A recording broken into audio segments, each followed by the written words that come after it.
streaming now.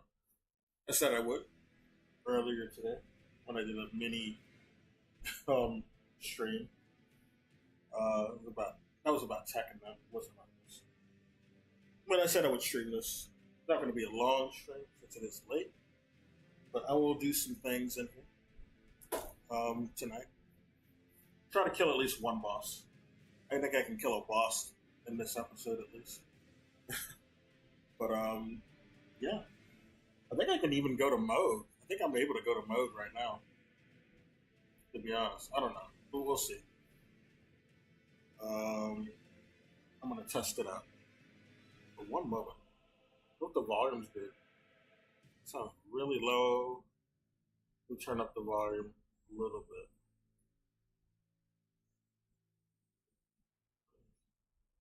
I don't know. I guess it's fine.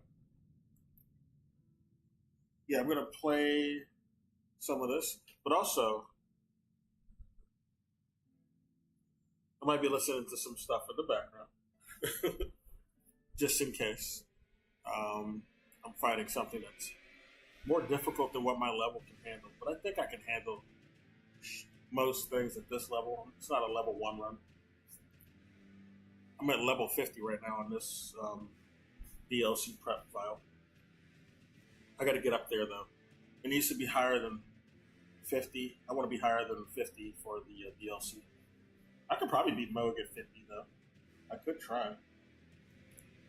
My build's not bad. It might work on them. But we'll see. One moment though.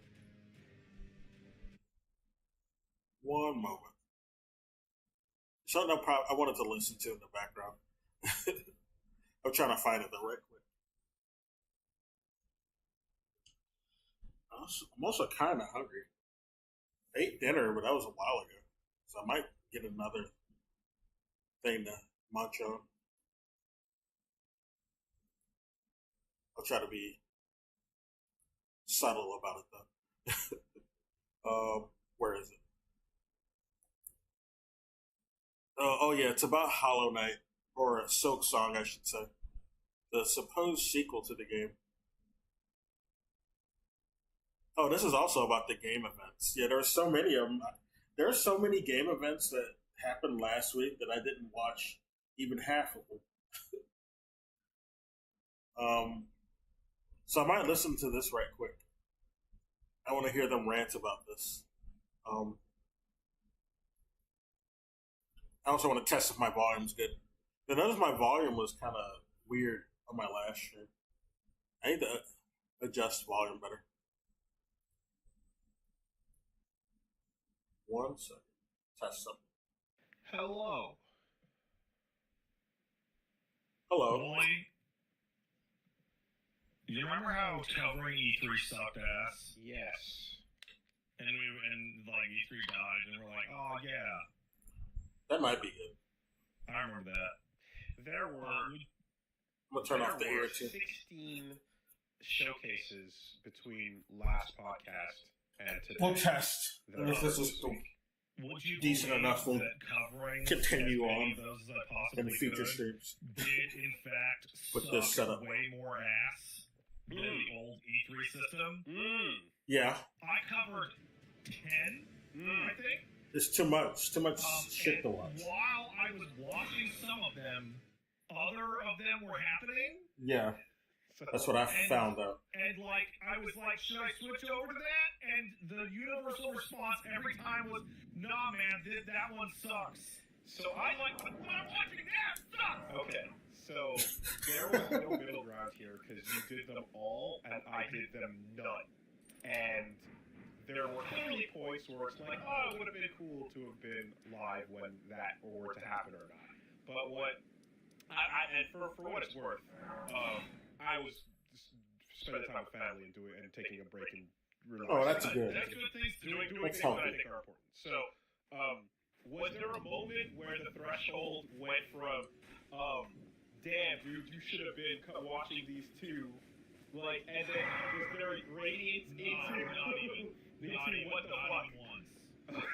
What the fuck is this? Like every single one of these ended with the same conversation with Paige. I don't even know what this where is. I was like, oh, I hate this. And she's like, you should do it, though. I'm like, I know I should do it, but Okay. it sucks. And then, like, you going to be there for the Summer Games Fest? She's like, yeah. And then we did the Summer Games Fest, and she's like, yeah, it sucked. And I'm like, you should do it, though. Yeah. I mean, yeah, most of it was kind of lame. Yeah. And then we just skipped the last one. The fucking, the PC gaming show. gaming. Oh, I watched played that. Street Fighter up until the time it started. That's the one I caught. And then went, fuck it, and just turned the show off. And After it happened, I didn't even notice until I told them on Twitter. Because who gives a fuck? Yeah. Terrible. Yeah. Awful. No. That's an easy just look into my heart and see what's there, and it is not this.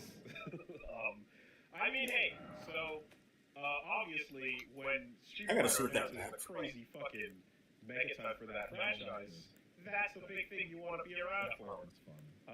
But yeah, beyond that, I just am like, wow. Now the funny part is on the back end, I usually go, It's not I here. just catch everything after the fact. No, you can't. But there's so much. We'll figure it out later. Yeah. So like there's a lot of parts that were bad.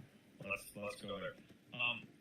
Watching like a full week of cutaways to bad skits is a recipe for suicide, right? Not good. Don't do it. Stop doing it. Even if it's Tim from fucking, Yeah, the bad skits, that was enough. Oh, yeah, his was all right. Too many of those. Yeah.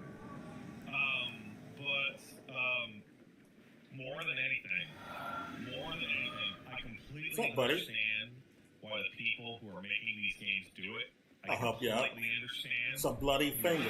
A bloody bastard, more like it. But when I'm When you're dodging and shit. when I did the Cooper games, then the Latin American games, then the future games, and I told you I'm kind of busted with this build. there was, I would say, severe Why is my button? period. One more drinky piece for you. You weren't locked into one group. You could be a cozy Latin You're dead. American one and just ping pong your game. Good job. We did good here. Like, here's the world exclusive trailer, and it was like in some cases the trailer you watched 10 minutes ago. Mm-hmm. Oh, Yeah. my dick mouth is out. Some of them just played in other shows that did no. experience that. Your pot, I don't know why. Play Street Fighter. I don't know why. That's a good one. But thank you. That's fine. The Latin American Games one was like the best show out of them all. I wanted to watch that one. I heard it was good. Brazil and Mexico are fucking going for it. Good. That was easily the best I need show. more. If you were going to more watch people any making one shit of the 10 shows in that different were areas. watch the Latin American Games show. Okay. South America is doing a good job. So I have a selection of I like those things prospects. that is like stuff that probably we could talk about. There are 100% Oh, really? super duper blind spots here, so absolutely anything that I missed or I don't bring up that you want to bring up. I don't remember. And you know what? There is a part of this that is important to watch. So like watching Phil Spencer and Matt Booty just be lying fuck ass homunculus pieces of shit That is on awesome. stage while they talk about the Xbox family as they show a bunch of games that the people are going to get fired as soon as they shit. There's value there. And then watching Phil Spencer just ignore every question that IGN asks him when they're like, hey, what's up with spending $70 billion? And he's like, man, Game Pass is so good. Right. Well, the following up on the conversation the other day from how fucking Microsoft is helping Blizzard, right? Just all that energy carried forward. Awesome. That's Before great. we move on, did we do anything with the week other than this crap? Yeah, no, there was, but I mean, we should get you to. Here we go. We should stop Pat from hogging for a second. If I can take a minute to just fix his hog. Oh, I guess he was desyncing or disconnecting. Pat. Jesus. Yeah, those issues happen on a live stream. Discord. They're in Discord too. We rejoin. Discord has some issues. Rejoin. And here he Don't is. bother me, boys. I don't want to fight you. Bro, what's up? You're gonna let me pass, right? I guess not. as many restarts can be done as was done. I don't know. The only thing left, I suppose, is the complete wipe and gut of all of it. Was the last time you restarted your router? About a week or two ago, actually. It could go for one. Not now. No. We started as router? Definitely just. Anyway, I'm no longer hogging all over Ghost. What were you saying, Wolves? So all I'm saying is that there are some. I had some stuff with my week for sure. But I don't want to spend too much time. To quickly hit on the things that were rad. Nightmare Hearts from Bloodlet, aka Foster, is super cool. That's worth a gander for anybody who's curious about how the Bloodborne cart turned into its own original IP, and now there's this, which is really, really bare distinct. I mean, It's really fun. Stop it. like they took the little rules on the ground and just stuck eyeballs on their heads. You know, It's so legally distinct. it's wild. I mean, fucking Greg. Oh, yeah. Bloodborne cart. Obviously, Nicholas with his cage on. They got his the head. Bloodborne cart, legally distinct Bloodborne. And it's free on Steam. Aether Vines. Yeah. Pretty cool. That's right. And here comes Raven. Lively, perhaps even. I don't know. But anyway, that aside, it's a really fun arcade, man. By the way, for anybody who is interested in Bloodborne cards and looked at the Steam page for it, which is up now, I was like, oh, darn, I'm going to have to join 2Key or something or whatever, because it doesn't have listed controller support on the Steam page. It has full controller support. Oh yeah, so if you play Bloodborne PSX, you'll know that Bloodlet takes exhaustively incredible, excruciating detail to make sure you have good control support and more filters than you want to emulate not only the PlayStation era vibe, but how much of your old TV do you want? This is the setup I started the game with, the Warrior setup. On, sure, but you can specify the type of scan line, the type of VHS tracking effect, the type of dithering, the type of blur, exactly how it handles like full screen. Like there's so much insane granularity to the visual effects on how you make this look like a retro game. So you can see where I wanna buy that. There's so many Trinillos. But that's a lot of fun. And then in terms of gameplay, like you just have this. Literally, you get a Mario Kart style theme when you drop into the race.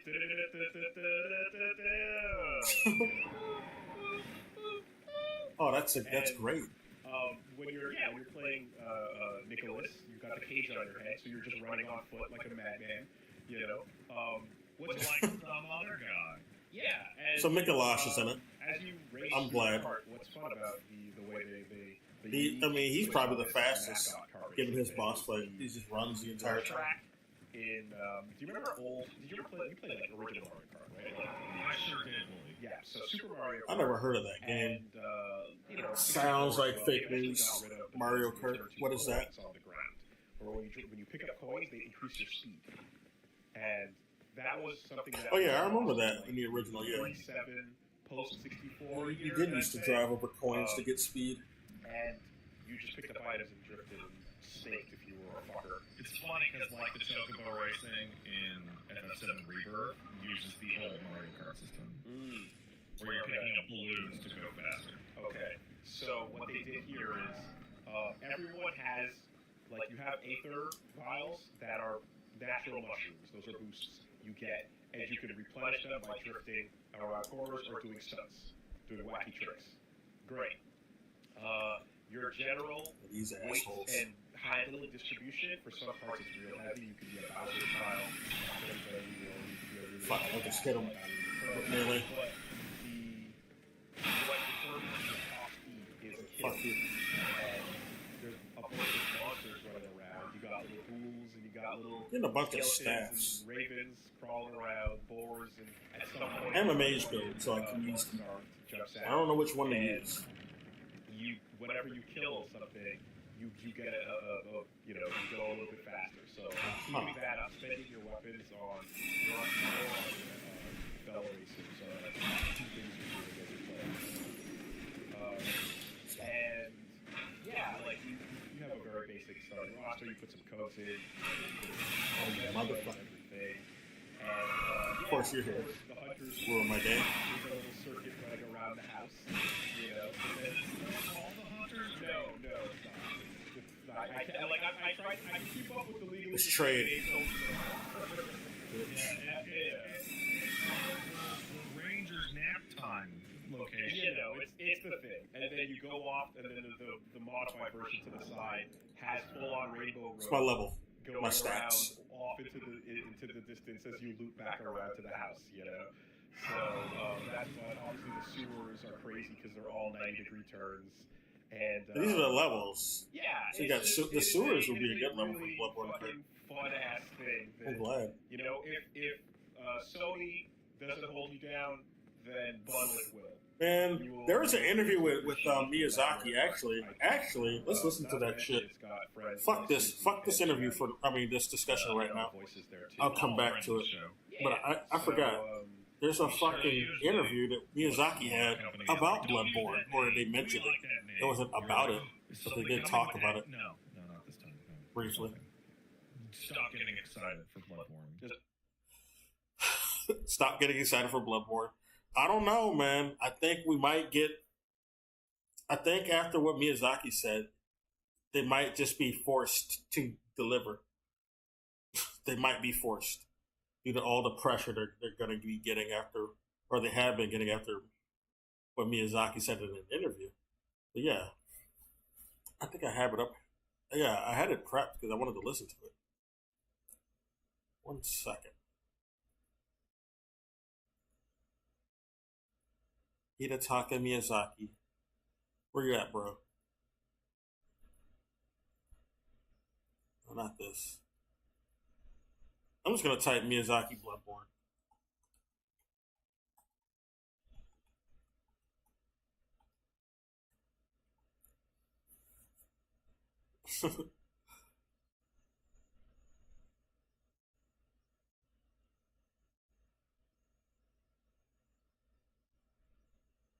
Okay, here it is. I found one from Geostorm. So,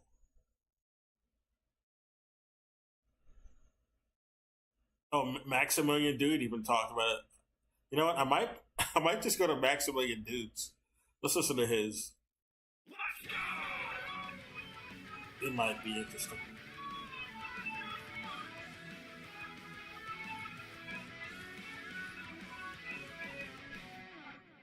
Let's talk about Bloodborne. Let's talk about the chicken shitting game, don't ask. If Bloodborne comes back, I'll shit a chicken. Miyazaki was directly confronted at Summer Games Fest or some shit about a certain B-board game, and his ass started talking.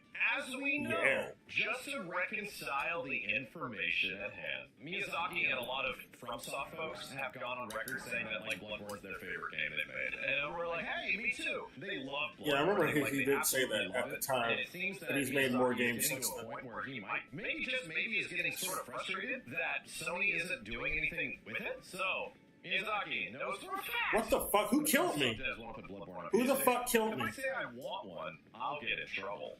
I got killed off screen. As I was wrapping up an interview from FromSoft, Miyazaki knew I couldn't walk out of the Who the conference fuck without killed spending me? more than an hour without asking the question. It's been on the front line for PC gamers during every single major live gaming event since Sony started putting it on. I noticed, like, putting my games rune on on Steam wins Bloodborne on PC. I got killed. I was obviously not the first person to ask Miyazaki about returning to Bloodborne and making a sequel. Just a few months ago, IGN heard from From Software that doesn't own the IP rights, unfortunately, and I said this in other interviews, it is not my place to talk about Bloodborne specifically, he answered. And he's completely right. It is not FromSoft's place to make announcements about anything Bloodborne. It is not their They don't own the place IP. to talk about an IP that doesn't belong to them. They made it, right? But they made it with the sweet money checks that Sony gave them. So Sony gets to choose. Oh, this what motherfucker, this the hell guy's goes on easy. with Bloodborne. It's all on him. Just shoot him. Relationship between publisher and developer, for anyone that doesn't understand, the publisher owns the rights to the IP. FromSoft was the one that developed Oh, this the IP, motherfucker obviously, here. but Sony paid for the entire thing. So This guy's they kinda choose desync a little how bit. it's going to have a future, and it's going to have a future, and who Host can here. talk about it. I tried a slightly different approach,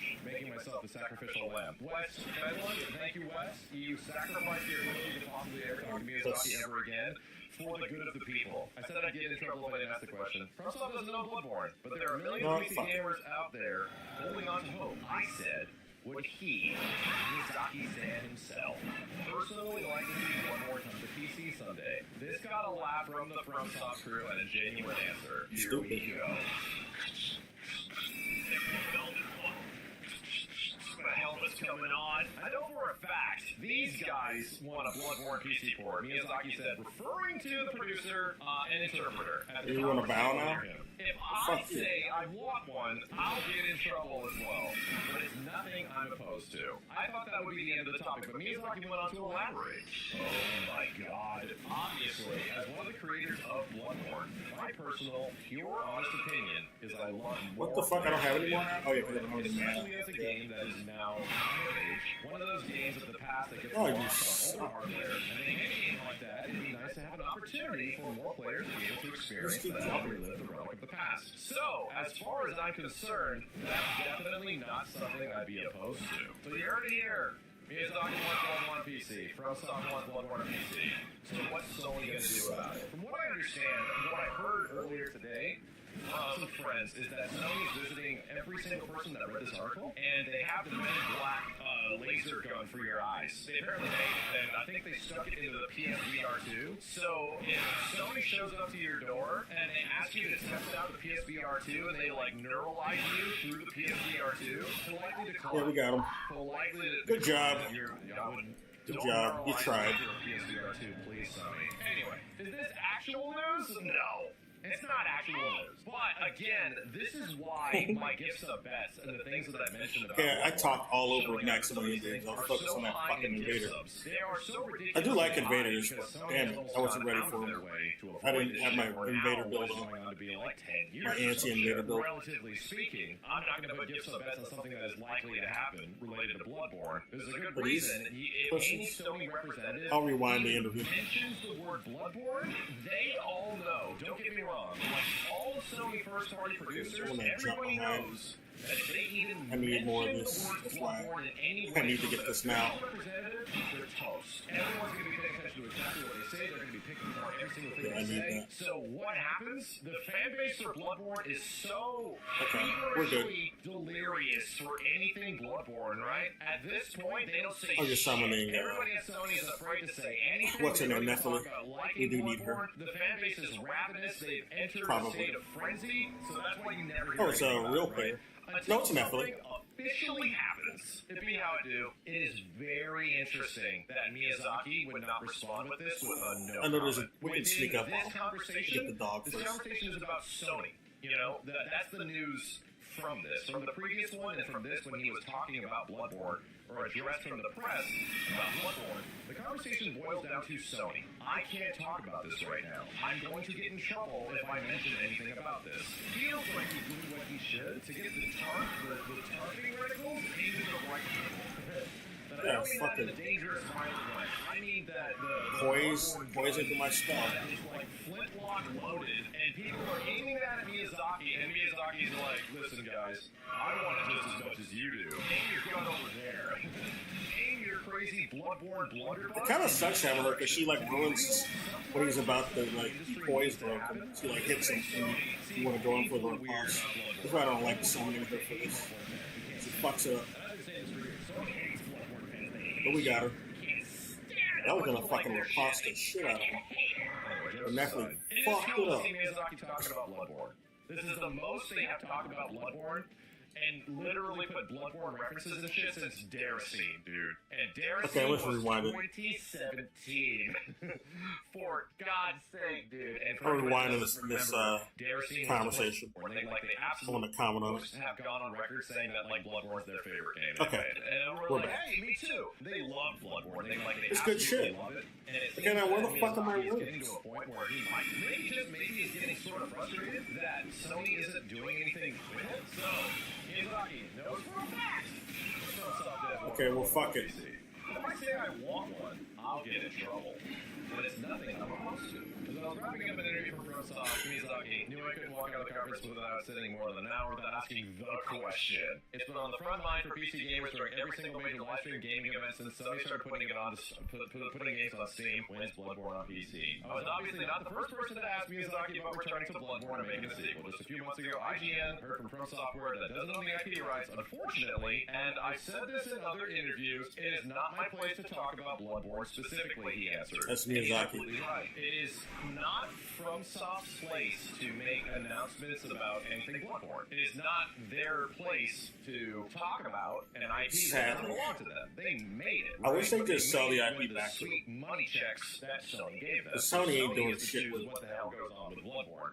It's all on them. This is a relationship between They're not publisher even and developer. re-release For anyone that doesn't understand, the publisher owns the rights to the IP. FromSoft was the ones that developed the IP. Holding it obviously, hostage. but Sony paid for the entire thing, so they get to choose how it's going to have a future, if it's going to have a future, and who can talk about it. I tried a slightly different approach, making myself the sacrificial lamb. Wes Fenlon, thank you, Wes.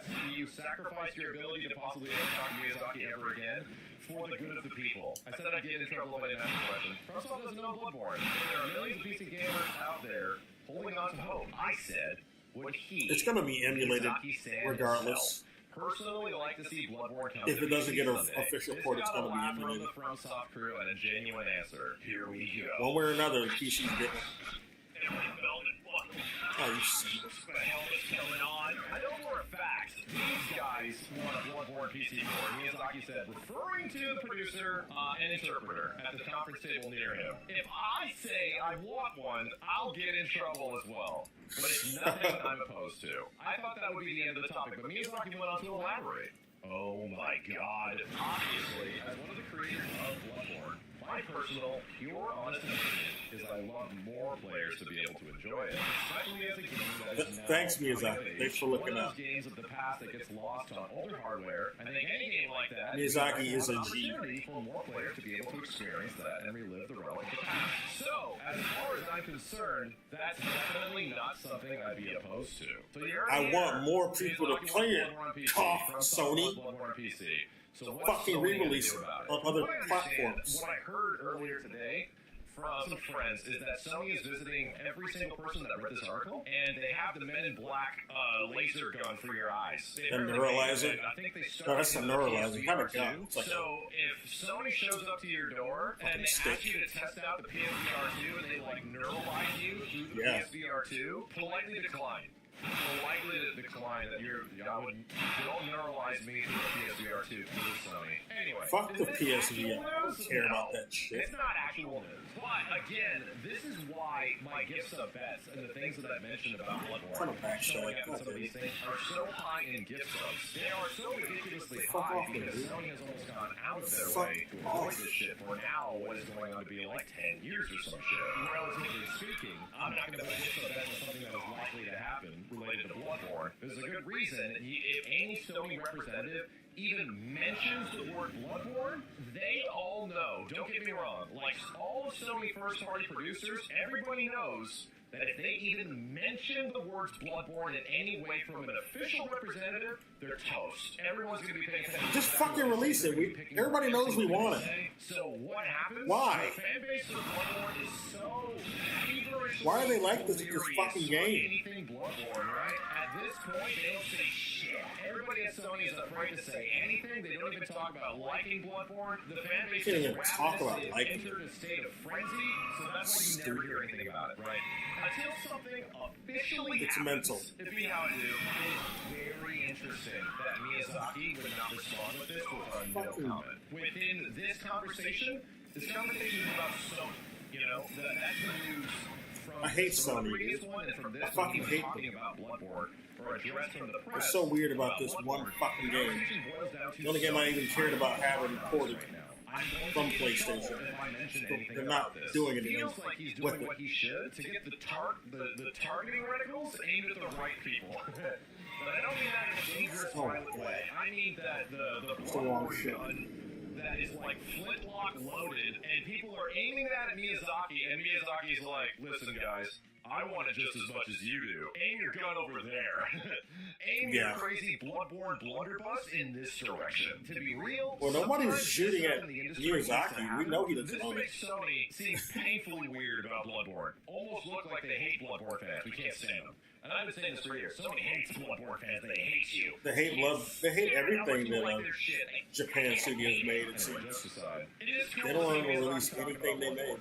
This is the most they have talked about Bloodborne, and literally put Bloodborne references and shit since Daracene, dude. And Daracene was 2017. Oh, that shitty VR game.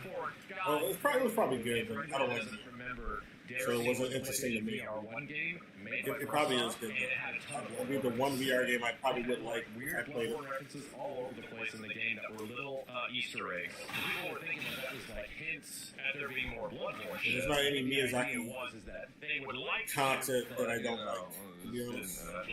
I'll take anything, man. If we get a PlayStation Show display this year, that is 500 gift subs. If somebody from Sony in some way, any official representative from Sony, they say the words Bloodborne, 500 gift subs. Doesn't matter. If it's like official games, it's way more. But to be real, if somebody actually working there says that shit, says the name of the game in some way, he's a millionaire, though. He can 500 gift subs. That's how little he's gifts something to himself, so he's just going to get the money back. That doesn't mean anything. Why do you say shit? Why do they say shit like that? I'll give 500 gift subs, and the money's just going to go back to me anyway, because it's to my fucking channel. And I get a cut of that revenue. And it gets written off my taxes anyway, and you guys are going to donate more to me. If you're sub too. So yeah, who cares if you do that? It's not like an incentive. And how much they love it. It's not like a risk to you. 500, yeah. So what, Bax? You're a millionaire as well. Who cares? It's not like it'll be a hit to you anyway. Even if you didn't get any of that money to begin with, it's still not going to be hit to you. You're a fucking millionaire. I can afford that.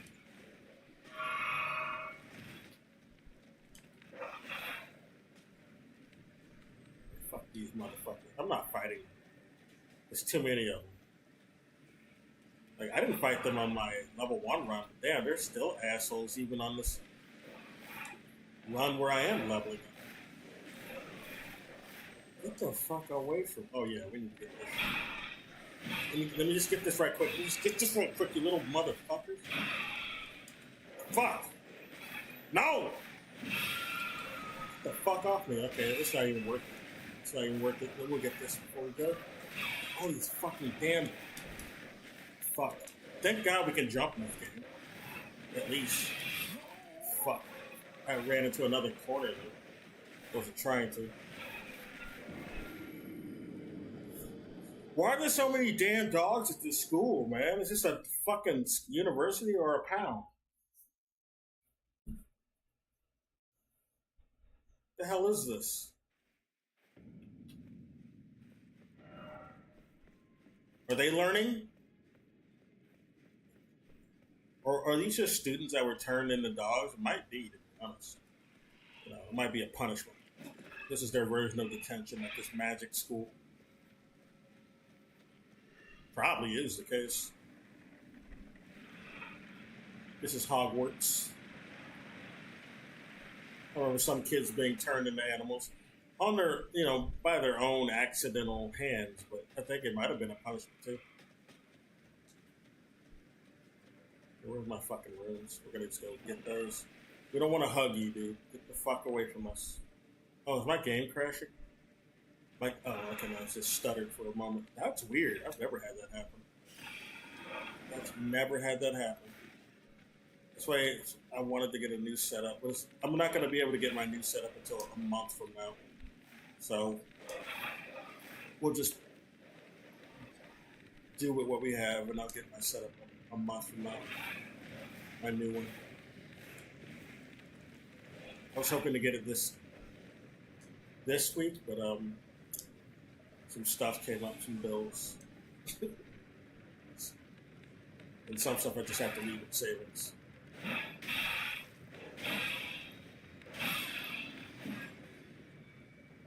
All right. Where are we Wait, there's like isn't there a bonfire nearby? Pretty sure there is. It's an Alabaster Knight. We'll get him. He's got a cool sword, actually. I want his sword. So we will fight him.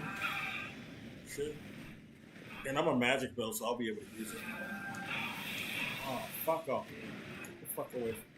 Well, let me back up real quick, okay? Yeah, I'll be with you. Sure. That's right. The good thing about this ice spear build I got is it fucking stuns people really well. It stuns even big enemies and bosses. It ruins their posture. It breaks it really hard. Oh, it's a gravity well thing. So I could that's like an Ash of War put on anything. Can you read that again? 1 second. Is it an Ash of War? Pretty sure it is. It's not an Ash of War. It's a spell, I guess. Gravity well, yeah, it's a spell. Well, I can use it. Pulls foes toward caster with gravity. Let's read the lore on it. There's just like lore about the Alabaster people. Fire. I've been learning a lot of lore in this playthrough I've been doing. That I didn't even catch on my level 1 run. Like I went to like the Alwynaric village and learned so much more that I overlooked. Anyway, fires a projectile of condensed gravitational force. Those struck by it will be pulled toward the caster charging in. Yeah, we know that. The gravitational technique studied by the young Radon. His master was an alabaster lord with skin of stone. Yeah, that guy had stone skin.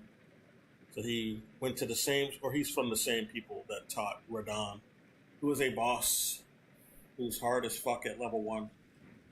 I was hoping to be able to kill him this week, but it doesn't look like that'll be the case. I'll just come back to him after I do the DLC. All right, I need to lie down. All right, get comfortable. Did I miss anything? 1 second. I'm going to check around before I leave this area. All right, we got everything. We're good. Look at these statues. I wonder what the story is. These might have been Carrion maidens or princesses. Carrion is like a royal family in not Bloodborne. I mean Elden Ring.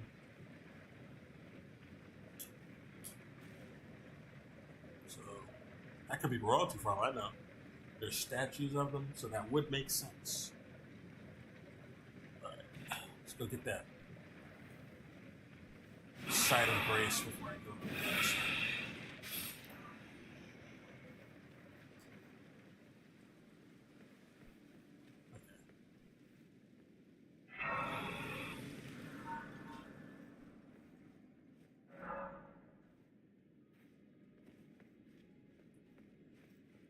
All right. I'm going to go back to that other discussion about the games, the game awards.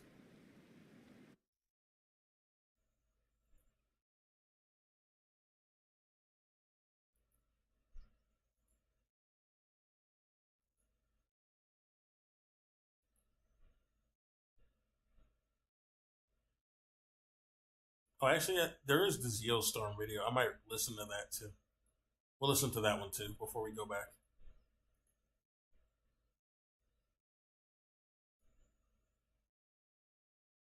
Let's start off today by talking about this new interview with Miyazaki, where he was straight up asked about the state of Bloodborne and if more Bloodborne was ever going to come out. The article from PC Gamer is titled, Hidetaka Miyazaki knows for a fact other From Software devs wanting Bloodborne PC port. West Finland says here, as I was wrapping up an interview with From Software President Hidetaka Miyazaki for PC Gamer's Shadow of the Erd Tree cover story, I knew I couldn't walk out of the conference room we've been sitting in for more than an hour without asking a lead question. you know the one, Bloodborne on PC, when. I was obviously not the first person to ask Miyazaki about returning to Bloodborne or making a sequel. Just a few months ago, he told IGN that From Software doesn't own the IP rights, saying, "Unfortunately, and I've said this in other interviews, it's not my place to talk about Bloodborne specifically, but this next part is very interesting." He said the group laughed, and Miyazaki said, "I know for a fact these guys want a Bloodborne PC port," referring to From Software producer Yasuhiro Kitao and interpreter Bobby Simpson. "If I say I want one, I'll get in trouble as well, but it's nothing I'm opposed to. Obviously, as one of the creators of Bloodborne, my personal, pure, honest opinion is I'd love more players to be able to enjoy it, especially as a game that is now coming of age. He's not the asshole.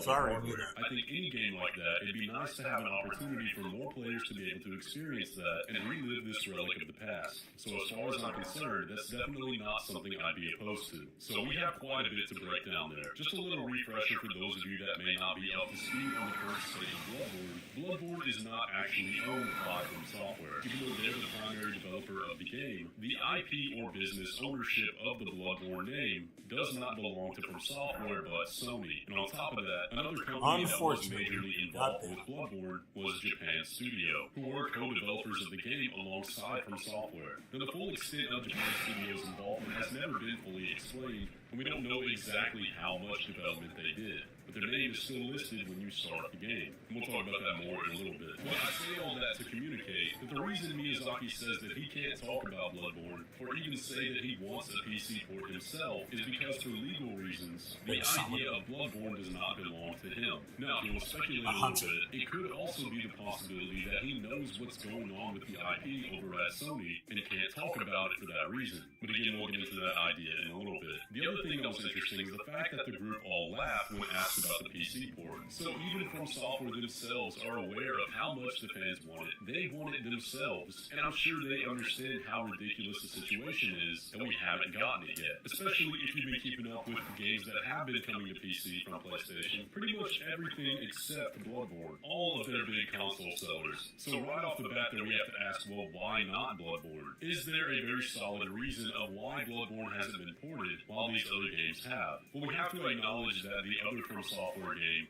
that has an IP owned by Sony is Demon's Souls, and that game has not been ported either. But Demon's Souls did get a remake as a launch title for the PS5 by another studio named Bluepoint, and that remake has not been ported to PC either. Now, a theory that I kind of like is that Sony may be hanging on to these From Software titles to use them as launches for their new consoles. Now, the Demon's Souls remake didn't sell particularly well in comparison to the other PlayStation titles, with around 2 million as of 2022. But you also have to consider the situation with PlayStation 5s at launch. They were nearly impossible to get a hold of. Bloodborne, on the other hand, sold very well. It still continues to be very popular. So from a purely numerical standpoint, I don't think it's necessarily applicable to say that these games are console sellers, and that's why they don't want to port them, because all of PlayStation's best-selling games now have PC ports. But if they want to save Bloodborne as a launch title for the PlayStation 6, that makes a lot more sense. Because in the time since Demon's Souls remake came out, I'm not picking that up.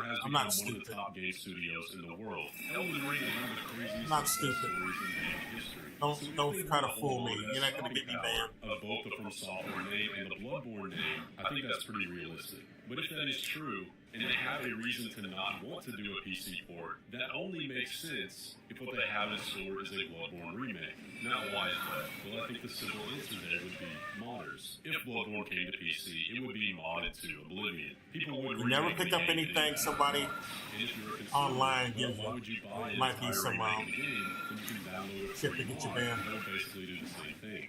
And I'm sure that's something Sony is considering. But again, that only applies to if a remake is being made. What about Bloodborne 2? A PC port really wouldn't have any bearing on that. In fact, a Bloodborne PC port would be a great they fucking lags at the last one. They weren't moving around like that. Really don't make sense. At least the way it appears online. If Bloodborne were to come to PC, it would sell like crazy. It's basically free money for Sony. Now the question here I don't lose anything as a Blue Hunter anyway, so it's fine. Bloodborne earn more money than the money made from consoles that are selling. They weren't moving around like that exclusively before. On PlayStation. So they just off the top of my head, I think so. But I don't work for Sony, and I don't have their internal numbers. When you really take a step back outside of our Soulsborne community, in comparison to the other major titles, Bloodborne is not nearly as big a hitter. People buy PlayStations for God of War. People buy PlayStations. They better not be holding it Spider-Man, hostage The for Last their of next Us. shitty ass Bloodborne is a console. nice little gift on the side of that. Now, They can eat a dick. value in that current state to keep it Wasting our time for that as a shit. free gift for PlayStation Plus members. That has nothing to do with the Until that PC. next It's at least a Bloodborne fucking project actually PC. comes out and somebody lets us know the secrets, we're never going to find out. Japan's studio, which did co-develop Bloodborne, has since shut down. Maybe there was some necessary code that got lost with them. Fuck that noise.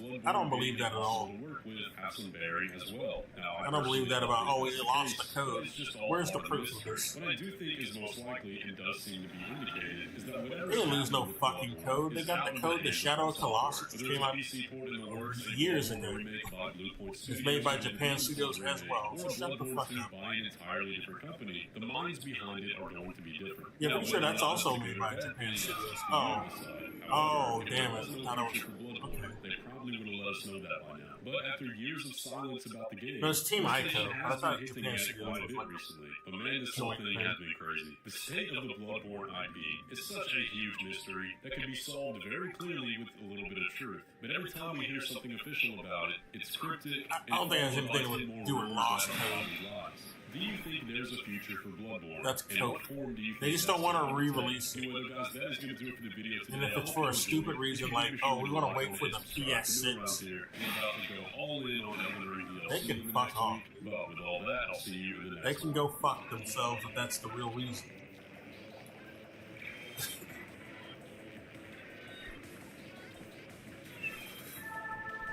We don't have anything else to make people enticed to buy our shitty new console, so we have to hold it hostage until this console.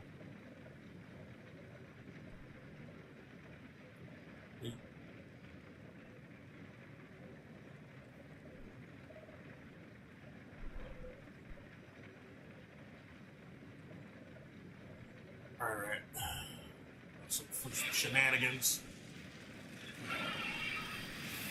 This guy takes you to another location.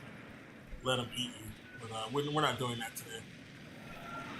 I don't want to. I think it might fuck up the quest line if I do that.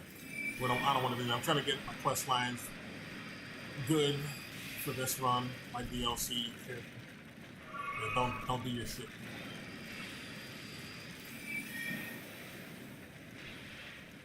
Nah, not gonna grab me. Yeah, they're almost dead too.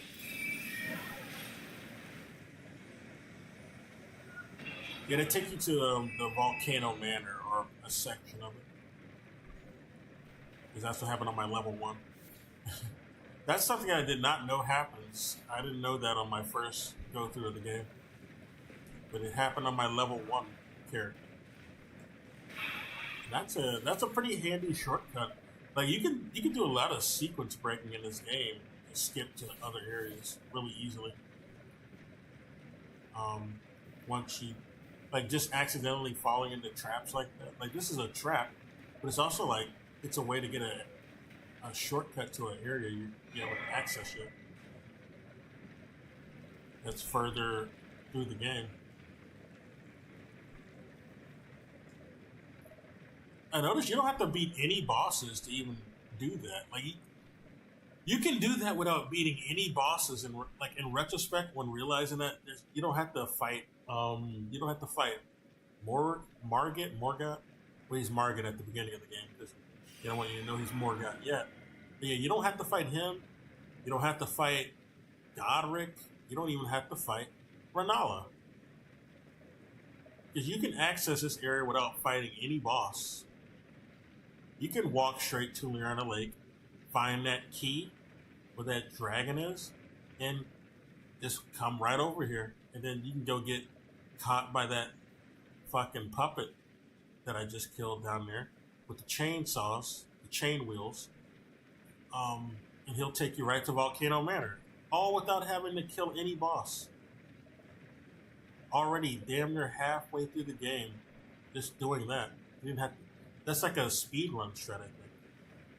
I don't know if people do that on speed runs, but shit, it'll get you to the game fast.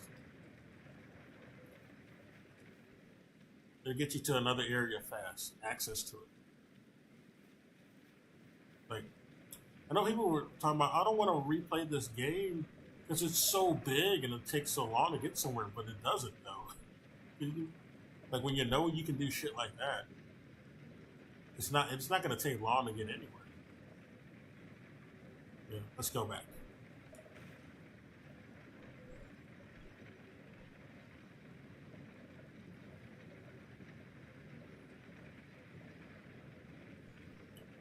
The quest today is to get the moon veil. I think you get the moon veil from her, but I might be wrong. Do you get the moon veil from her? From Ranala?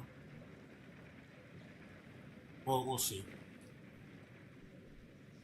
Oh, this is the wrong spot. Damn it. It's the wrong spot.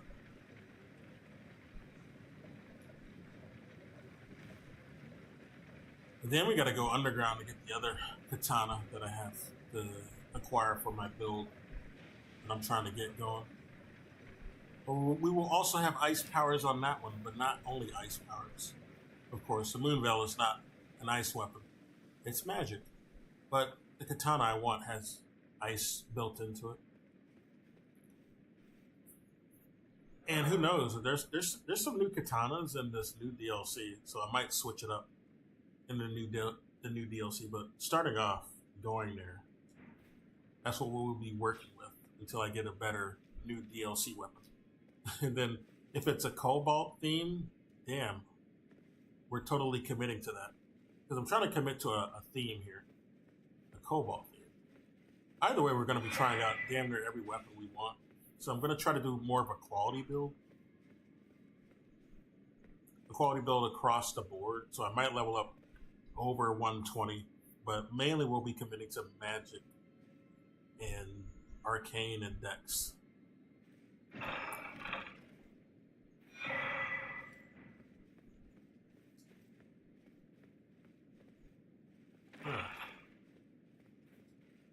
Okay, let's go back to the that one video. I'm gonna mute right quick too. One moment. Might get something to eat as well. One moment.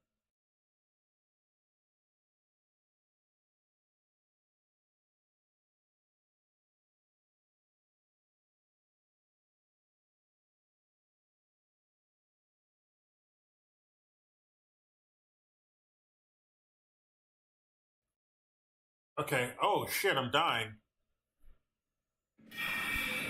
Oh fuck, I'm dying, dude. What the fuck? you have no solace in this fucking game, dude. I thought I was safe here. But no, that little bitch was the hall monitor. He's the literal hall monitor, dude. This is a school. That's his fucking job. He's roaming the halls like a bitch. Let's kill him. Got a glass jaw anyway. Fucking Burger King face over there. They're all those masks. They remind me of like the Burger King mask, the Burger King King's mask. He was a temporary mascot for a while. You don't see him much anymore in any commercials. He does show up occasionally in some Burger King commercials, but not much. Like he used to be like in a bunch of commercials back in like the early 2000s and shit. I'm pretty sure. In the 90s too? I forgot.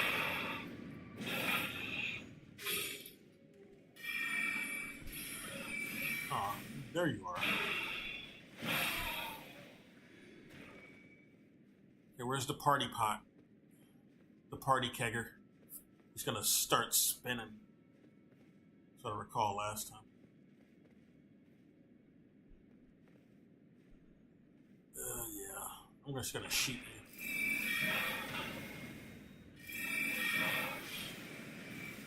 Yeah. They all pulled out their knives. It's a right to carry school. Okay, motherfucker, let's go. It's the party kegger right there. There he is. The motherfucker. You're done, son. You've had enough. Look at all that wine in there. Now he's really whining. Okay. That's actually guts. That's human guts. Those pots are full of a bunch of human body parts, basically, from former warriors. That's how those pots work. They're also used as fertilizer for the Erd tree in this game. There's a bunch of pots around, a bunch of minor Erd trees. So that's what helps them grow. I mean, that's kind of realistic. Rotten compost is what helps a lot of plant life grow, to be honest. It's pretty morbid since it's like mostly human bodies.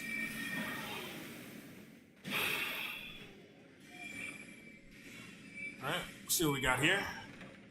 Take this off your hands. It's some pot, of course. The chiefin over here. This is a party school, like I've said in prior streams. They enjoy the pot. And that was a pothead we killed earlier. Now, I wanted to pause to pick a video, but I can't. We're just gonna have to commit. Fuck.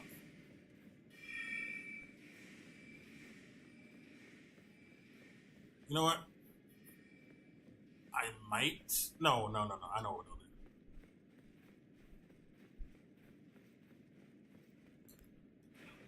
Let's drink some of the bubbly. La-da-dee, la-da-da. There you are. What are you pondering? Death? Makes sense. You fucking hall monitor. Another. Go mind your business. Damn it. But that was not worth it. Who uses fur calling finger? I've never used that. I forgot what it does, but I remember it was shit. It's not worth your time getting it.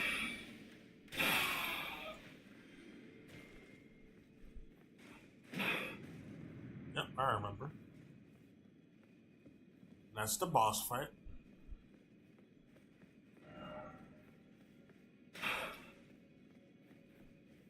What do we have here? Oh, comment. We can use that. We can use that too. There's Renala. There's a painting. She's so beautiful. Yes. I'm pretty sure there's something behind that I'm missing. Oh, the ladder, of course. Of course.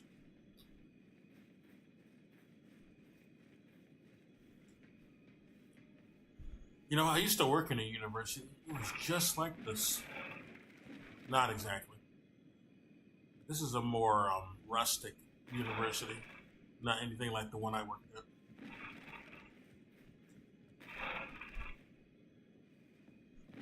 But, you know, I'd work here.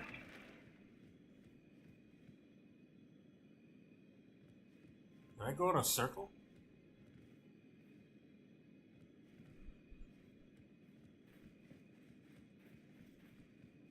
Oh yeah, that's how we get there. I forgot.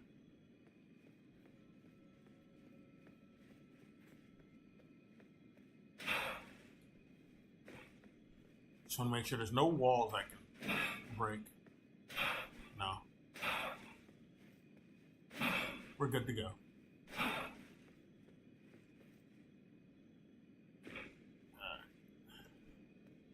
What's even in here?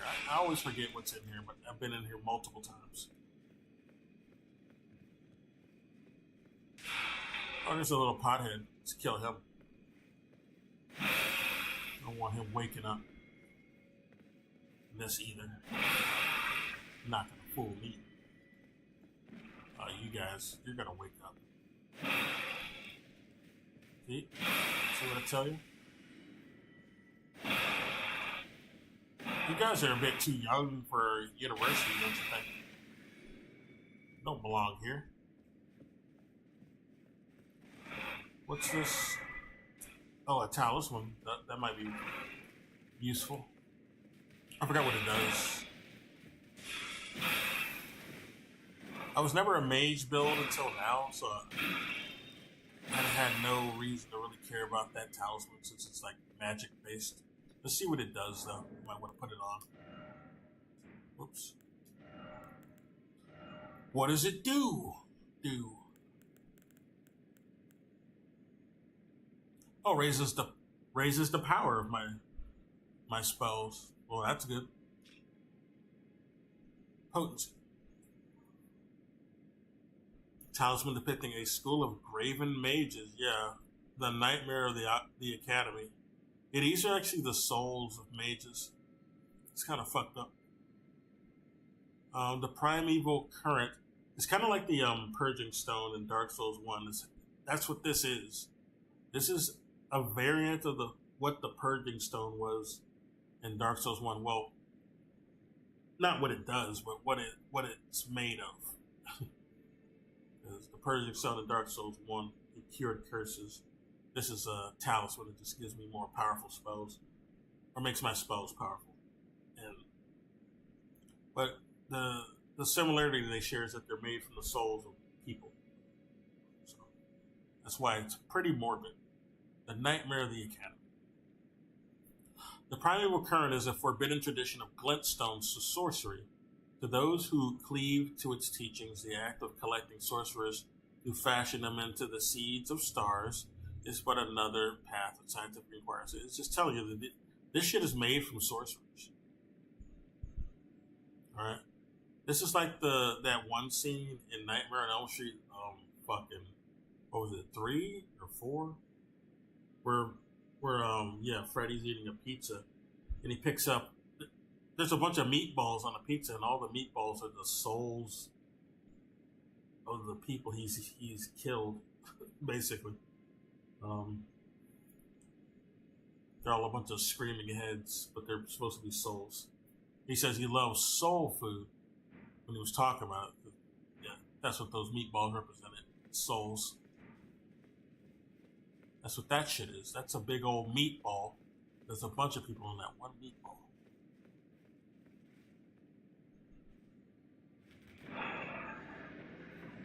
I don't know why this is even, what's the point of this? It's like, it'd be different sort of like a bonfire in here, but there isn't. I don't understand why this is even here. The only reason to come in here is to get that talisman. But that exit doesn't really matter. You would never want to run back in there. Unless there's something I'm missing about that room. I probably am. Who knows? We can go fight the boss now. This boss is pretty easy. I don't think we'll need to go sit back down at the bonfire. But anyway, let me go. I've killed all the enemies, so we're safe to click on a video now. Where was it though? Close that shit.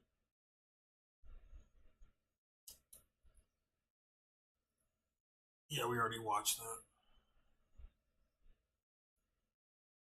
Yeah, the video games. Okay. I'm gonna get some food for a second.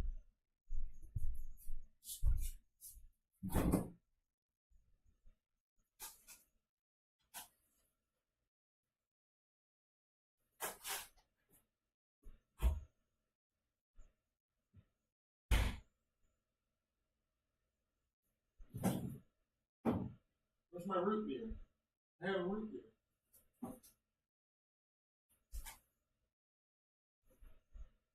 No way. Someone take my root beer? That's impossible. Because I'm the only one here, so no one could have took my root beer. I don't know what happened to it.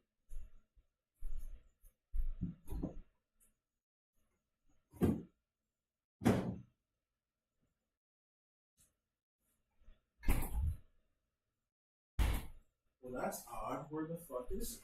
I must have left it in another bag. I did go shopping. Probably just in another bag and didn't notice.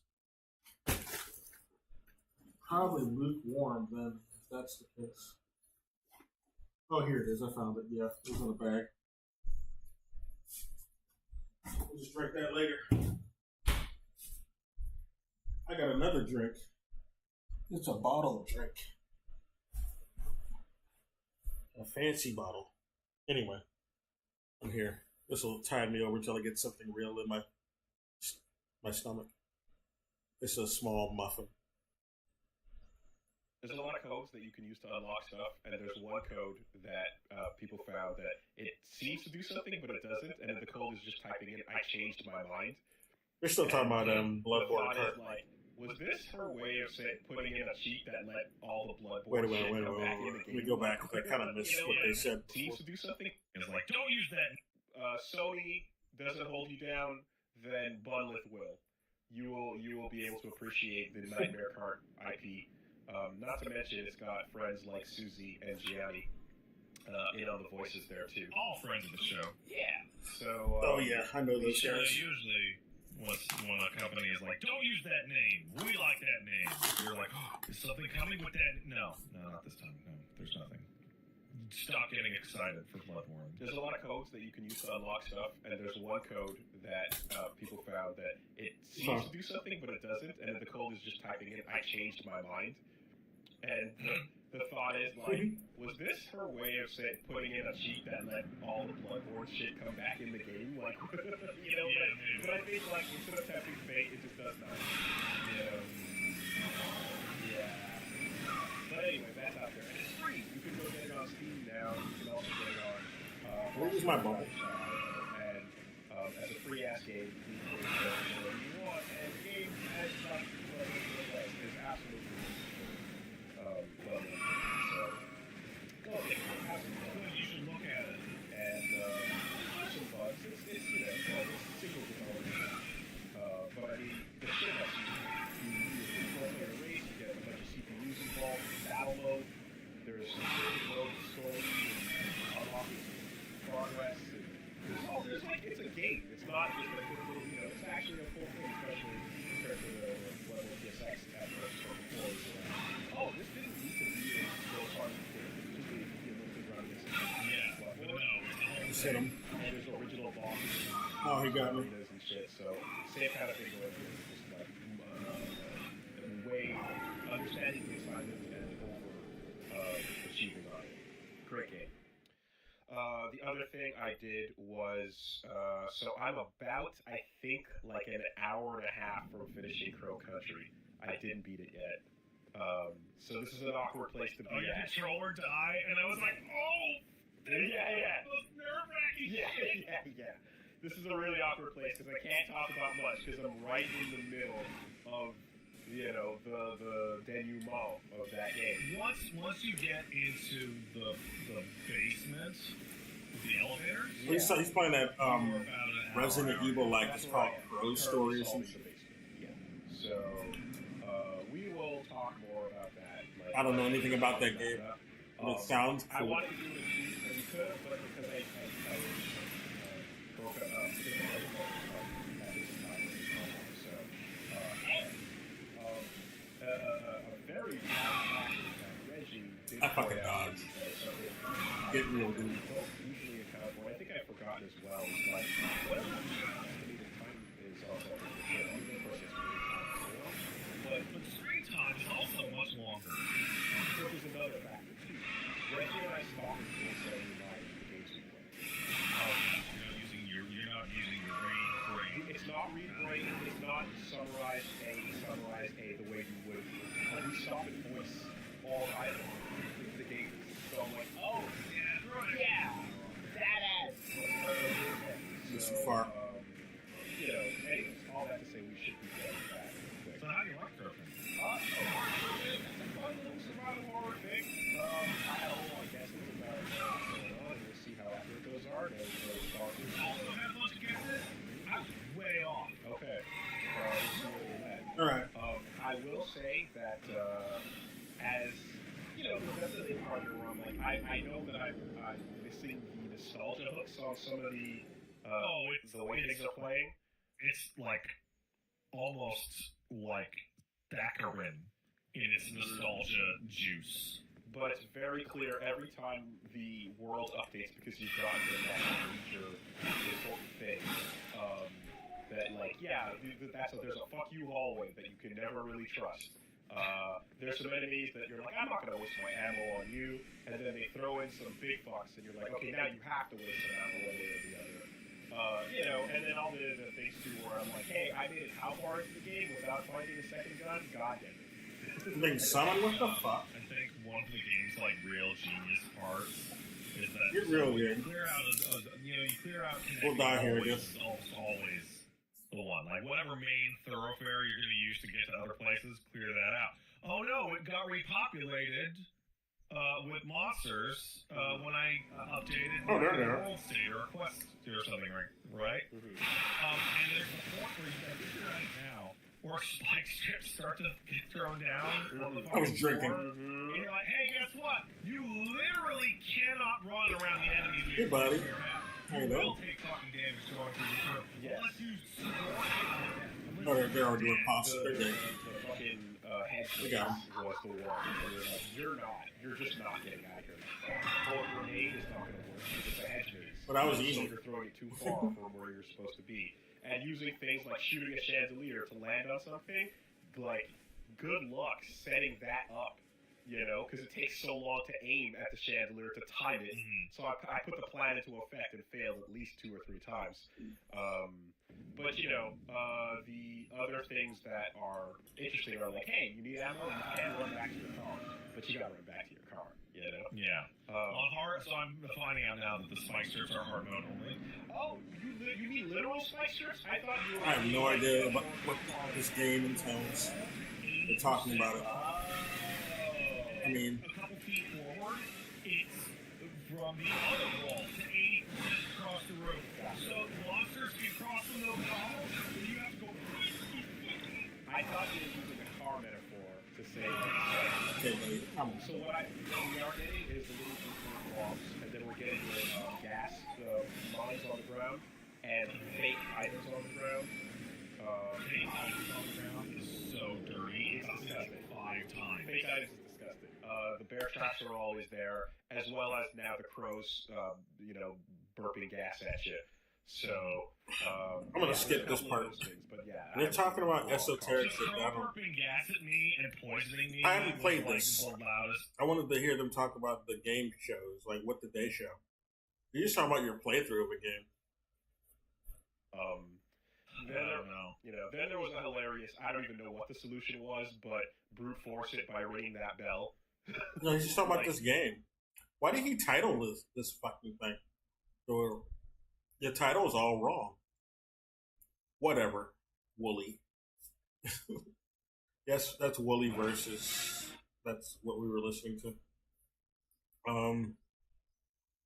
They have a podcast called Castle Super Beast, and it's good. I like listening to it sometimes. Oh, I had the burp.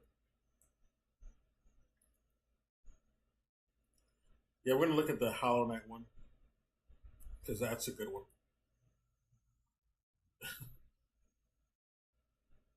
It's called "The State of Silk Song's Goodwill." That's the name of this clip from their podcast. All right. We got to see Skate, which I had a little skate with Tim. Hello? And Skate's coming back, but it's in pre-alpha, so don't think about it until the console playtest comes out. Oh, can I make a noise that's more audible? Yeah, that's the right. Pre-alpha? I believe when they said that, I said, I have some pre for you, bitch, or something like that. What a bunch of nonsense fucking words. I appreciate It's a pre-alpha. Skate when you have Tony Hawk as the Don't you get it? high, fun, crazy sound. You ever heard of that? Awesome game franchise. This Skate's the Hey, more fuck off, buddy. street level simulator, grind, chalk and wax the block type shit. You're playing a guy. You're playing a 2-foot tall Fuck, running around guys, behind damn it. skateboarders. I need to change this fucking talus. That's the problem. skate level. However, in the time since Or then, one of them. we've had games like Skate Verb and Skate Story, and hell, even parts of Thirsty Shooter where you skate around These some motherfuckers. grinding and shit. And the skate place in this world, not as important as it once was. It's not. Because, yeah, there were two, but now there are. They should, you know, somebody in the chat lasered in on the fact that Skate 4 was announced before the pandemic started. That's a while ago, and I feel like it's time to have another conversation of how long is too long to keep your game in development after you announced it. Yeah, okay. I think we can all agree that it's 5.5 years with nothing is too long. And especially if you are on the tails of a Kickstarter funds, right? Yeah. So yeah, I think we can open up the conversation a little bit, but I think it's safe to say that Silk Song. Oh, you guys are missing shit. I got all about it. At this point. It sucks because what comes from an abundance of good and earnestness to deliver more games than anyone asks for. Like way over. Way over. With such an affordable price for the amount we give, we actually start to see, I think, a flaw in like being approaching games this way, where like I can think of times when back in the my college days, like I remember some incredibly talented artists that I knew and worked with that were so good, but so tortured by never being able to put it out because the perfectionism and the desire to just add a little more, to over-render, to start from scratch, to just get it fucking perfect, meant that every time Talking about Hollow Knight or Silk Song. Unbelievable, but they were prisoners in their own heads in their ability to create and output something. And producers do fulfill an important role in a modern day art piece, which is I don't care, ship it. It's good enough. Yeah. Now, depending on the state of where your game comes from, whether the crowdfunding is involved or not, so on, changes whether you have obligations to communicate with people and keep them up to date on where you're at, off track. But I just think that like Team Cherry is like those good traits that made all those amazing things about Hollow Knight are the same kinds of traits that are probably keeping this in such a rough, weird deal that's going on. It's taking forever. Now the hype is fading into people just typing delete this up on the subreddit. And I mean, your ongoing bid, notwithstanding, right? Where it's like, will it be in the Wholesome games? Where will Silk Song come out? It's not a bit. I'm like, Will the game ever deliver on the promise now? Like, is this just ghost song in our brains? So I went down the rabbit hole last night, and because I knew we were going to talk about Silk Song today and how long it's been and how silly it's been, and I wanted to reintroduce myself to the details to determine whether or not being mad or disappointed or however I feel about it is silly or ridiculous or justified. So, step one is the 2014 Kickstarter for Hollow Knight, in which the last backer reward that people submitted for was a second playable character. Then the game came out in 2017, and that game was enormous, and then had huge DLC support that was all free, and it's probably Silk Song started off as DLC. One of the best games I've ever played in my entire life. Yada yada yada. Important to know what I say. For Hollow Knight. DLC for Hollow Knight. Kickstarted for, but free for everyone who just bought the game. Absolutely. As is. So for some people it's an obligation, and for others it's free content. Well, we're not even there yet in this breakdown, right? So then comes 2017 is when the game releases, and there's a bunch of updates. So around 2018, it's like, and all the other updates are done, maybe 2019, it's like, okay, so where's the Hornet campaign? Because that's like the part that like people really are excited for. Where's the Hornet campaign? And they kept saying it's coming. They do Kickstarter backer phase, like we're really working on it. We want to make it something special. Sure. And then in 2019, they announced Silk Song's going to be its own game. Someday. And that. Yeah, and then they made it its own game. Everybody backed it and would be getting the DLC for free on regardless. They're going to get Silk Song for free through the Kickstarter. What the hell is this? And that makes sense, right? But it's going to be a full game for everybody else, right? So, one of the first arguments you could make is like, well, I bought Hollow Knight on the assumption that there would be a free DLC campaign with the second character. I don't think that's fair because they massively over-delivered with the Grim Troop and Gods and Bugs and all those other DLC expansions. I think that's a ridiculous complaint that I don't think anyone should take seriously. But now we're in 2019, right? And Silk Song is announced and has no release date. And the first problem that happens is that at 2019, Nintendo shows off like a 25-minute demo for the game. I didn't know this. I found this yesterday. That there is a Nintendo Treehouse 20-minute long demo of Silk Song. Neither did I. Holy shit. Okay. Yeah, 5 years ago. Okay. Yeah, that was a while ago. With like a it's two relatively small areas that they go through, but it is like it's working. I remember watching it. It's an alpha. I watched that shit. It's there. That treehouse. This is then followed by coming soon, right? And then that is followed by 2020 is coming soon. This is followed by 2021, coming soon. This is followed by 2022, which is coming soon. And here and there's a screenshot where like you look over the store page, there's like nothing. And then Microsoft shows off Silk Song in June of 2022 at their indie presentation or whatever it was. And they say that everything you see in this presentation is going to be coming within 1 year of this project. Yeah, I remember that. Right? That bullshit. At which point, someone asks the Xbox Twitter account, does this mean Silk Song is coming out before June 2023? I'm getting something a lot, though. To which Xbox responds, that is exactly what we are saying. And that's not Team Cherry. That's Microsoft. No, that's Xbox. Yeah. Then, I think it was May of 2023, or maybe it was June even, Team Cherry makes one of the only update posts they've ever made going, it's not going to make it this year, guys. Sorry, but we're working really hard on it.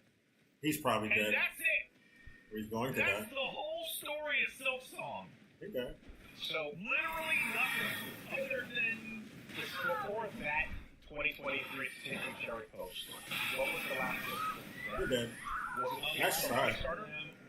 Oh god, it was on Kickstarter. 2021. Yeah. It was like, we're working really hard and we want to do something special. Yeah. And that was like a non-answer. So like I said, it is a weird situation that you have here where you have a mixture of obligation in the form of these stretch goals and free content for people. Yeah. Hold on 1 second. There is a detail. Okay. The reason they said we haven't been doing many updates is that they said, well, we've been working so hard on the game that we just have trouble finding time to make updates for you guys. Okay. That is ridiculous. Sure. So bullshit. I mean, when there are things that happen where like you have to literally, hey, we have to migrate our entire engine off of Unity or something. That could be happening. That could be happening right now. But those are things where, like, when communicated, it's like, okay, you understand this is a massive overhaul that is just like you're losing progress. It's not about like wherever you were at and then getting stalled out, right? If they came out right now and said, hey, because of the Unity nonsense, we are porting the whole game over into a new engine that we are kind of unfamiliar with, so we have technical debt and we're working on it, but we'll keep you updated. Here is one screenshot. Yeah. And so people would be fine. And then what also, an issue that happens here is that, like, you know, in some some cases when, okay, like, let's say Peter Molyneux makes some kind of announcement of some kind. What's your first response? Peter Molyneux? That's not real. That's a lie.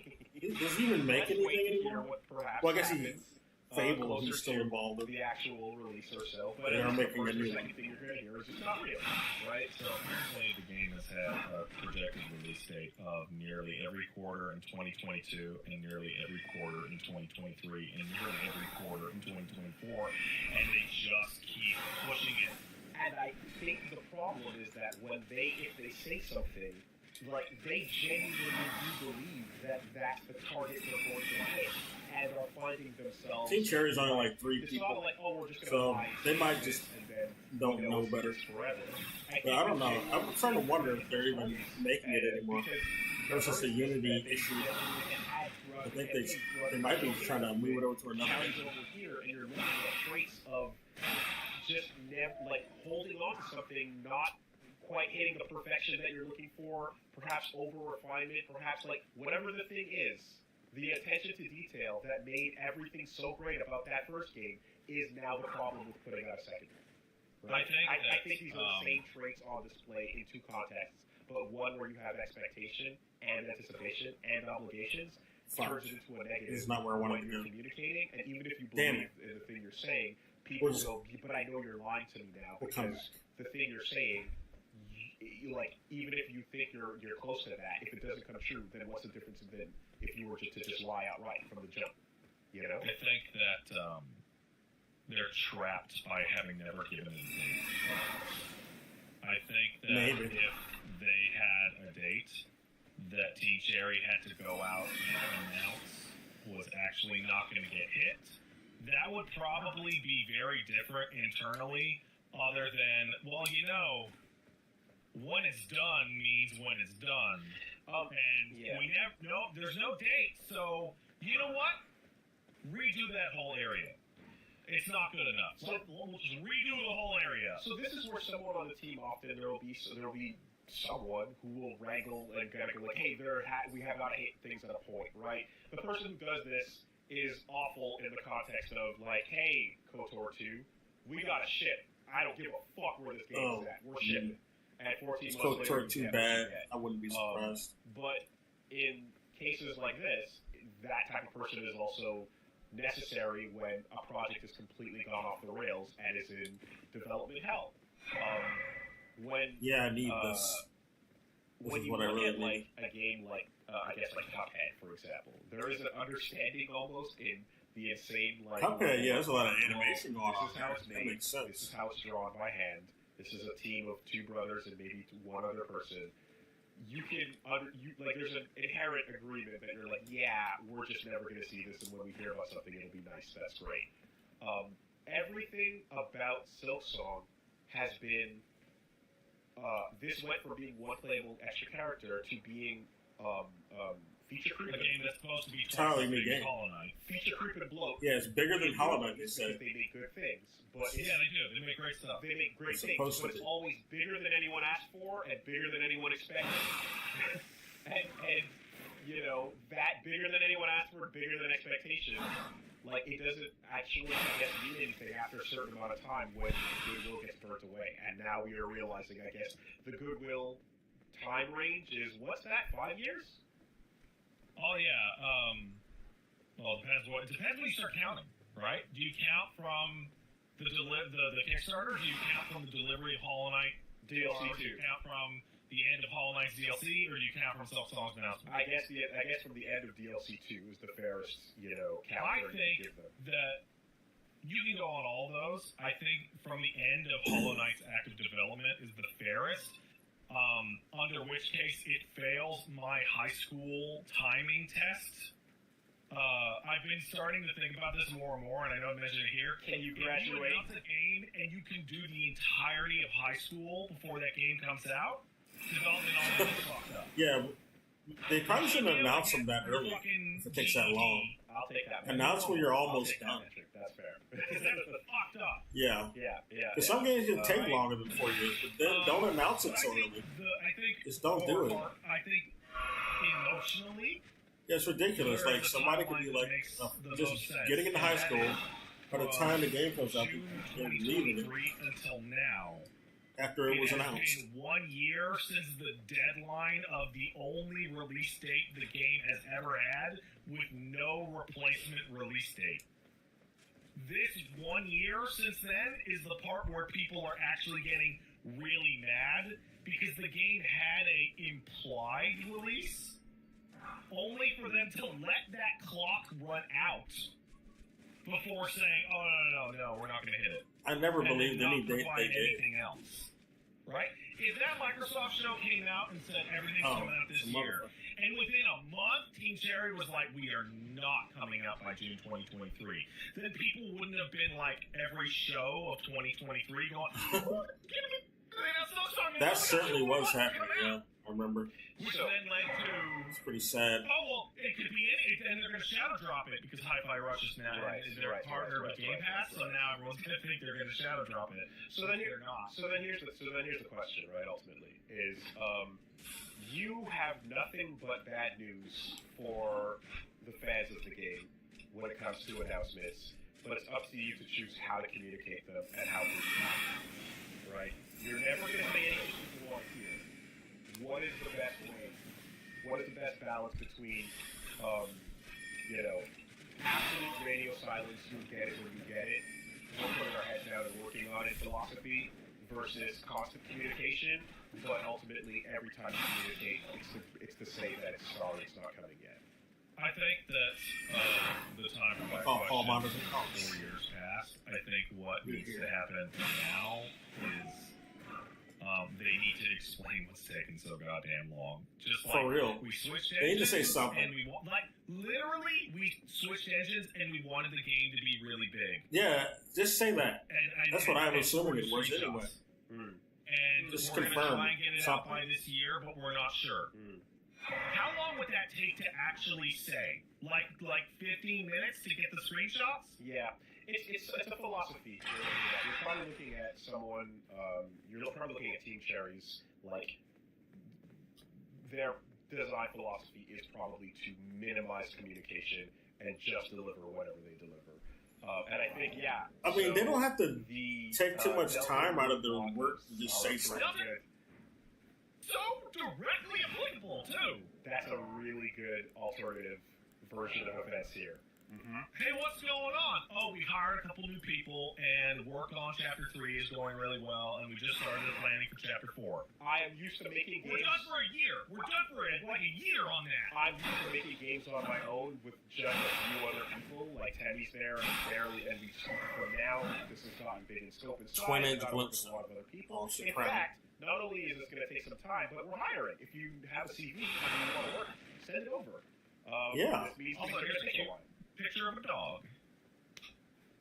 Done. Yes, 100%. Just a very honest, thing. Yeah. And of course, Delta Rune gets to operate in the space of no obligations because it's the first. It's like a multi-chapter game, and you got part of it, but there's no Kickstarter goals to one that's being held up in terms of. I should also mention that, for this or so. let me check on this.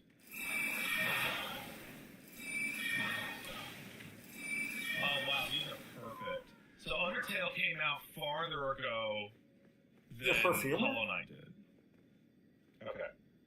Came out 2015, where Hollow Knight came out 2017. Well, this is a Right. decent step. And Chapter All 1 these dead of wizards. Deltarune came out in 2018. And then Chapter 2 came out... Wow, Chapter 2 came out 3 years later? Whoa, it doesn't... Really? Holy shit. Okay, so, yeah. Things happened, and then they happened again. It's been 3 years since that. Is everybody screaming at Toby Fox for Chapter 3? No. Well, for one, You're just torquing it to skeletons. well, because you got Silk Song Act 1 out, and people got to touch it and go, oh shit, I was not expecting this at all. This is cool. Wow, hey, fun. New game. Chapter 1, okay, cool. We'll see where this goes. Also, people are mentioning like the Yeah. pandemic. No one expected the Delta Ring the shit. tie between Undertale So and that's why no the one next was Undertale clamoring game for that was as not filled much. with anyone expecting there to be an Undertale 2. Yeah, absolutely. How many people is Team Cherry?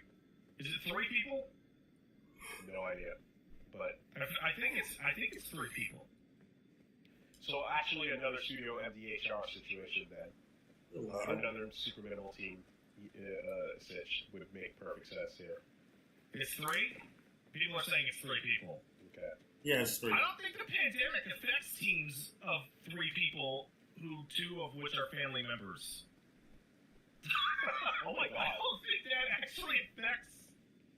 If that's actually exactly the Cuphead studio then. Like, it was the brothers, and then I think one Yeah. of the was like I think literally that. I thought they had more people working on the game. They're just like the heads.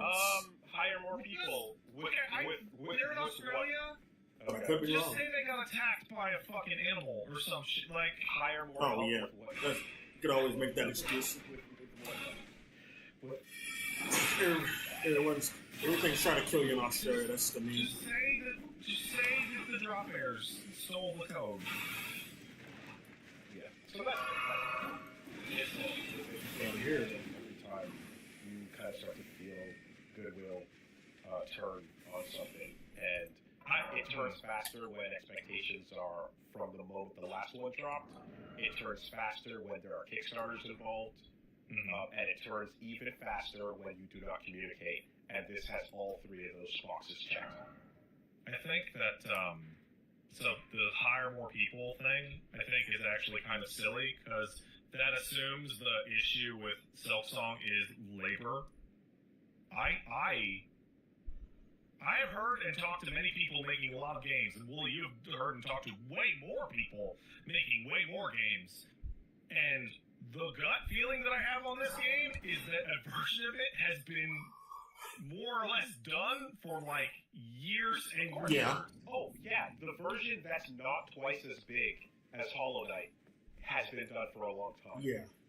The version that is double the size of Hollow They Knight could just release them in and chunks. continues to Though. be granularly Release what they had done As you go originally, on. then release and as time passes, the other shit, and as like, suns and moons as swirl around the earth, DLC or something. as Harry Potter You can just- franchise. you don't even have to charge any more money, just release it. Just like the old Witcher DLCs. As wars are starting and end, etc.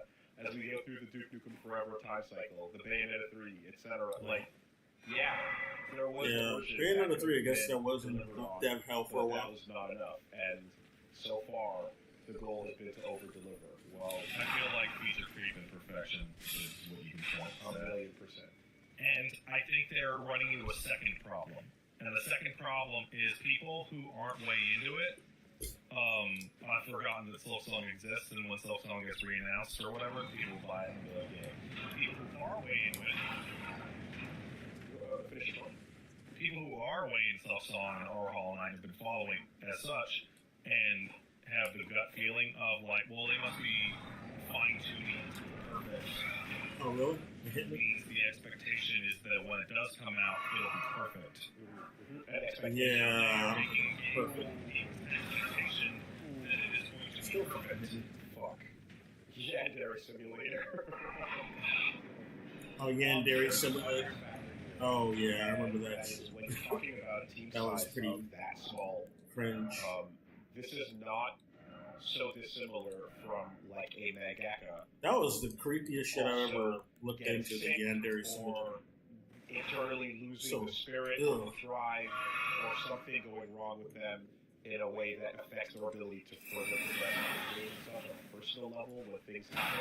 Oh, yeah, they did the Someone parry should shit. get I forgot, that's the parry shit you get from this fucking NPC. any other circumstance, whether you're talking about the Hunter x Hunter creator or Inoue or any of that, things like Oh, yeah, that Hunter x Hunter. where it'll stop production That's or crawl just one person is Toshiro, I the person believe that his name something is, is being having unbelievable health issues. and there could be issues happening that they're not going to be public about that are affecting production as well. That's totally A possible. larger Absolutely. team would compensate for and move around responsibilities, but here you can't really do that. I think they would. I'm so if that was the case, mesmerized I think by they would be the totally house in he the had clear that they showed Toshiro, the creator of Hunter x Hunter.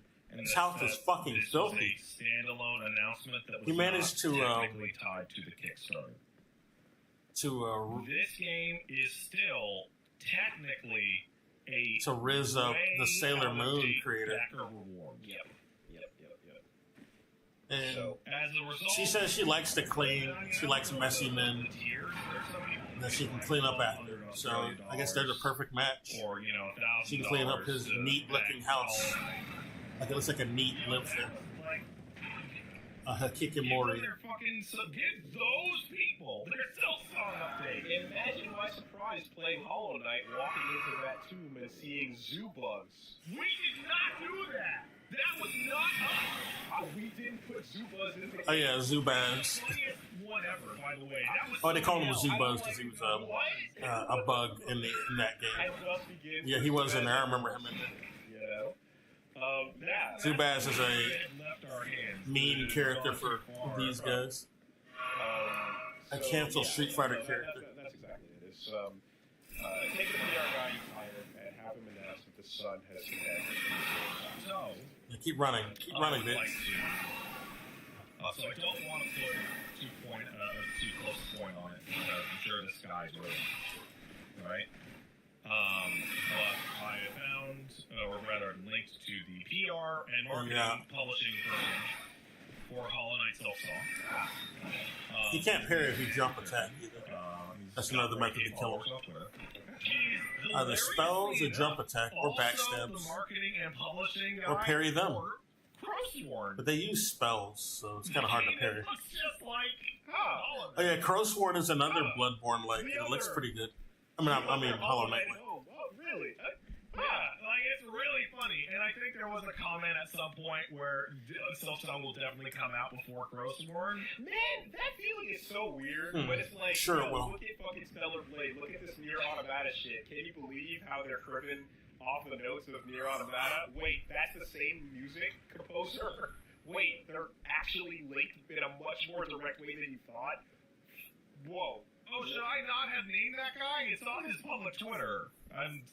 I didn't realize that was a... What? I saw folks in the chat saying that I should not have used his name, but his name is right there on my screen and on his Twitter that I follow. Is that where he tweets the stuff from? Yeah, it's his 40K Twitter following. So what the fuck are people talking about? I don't know.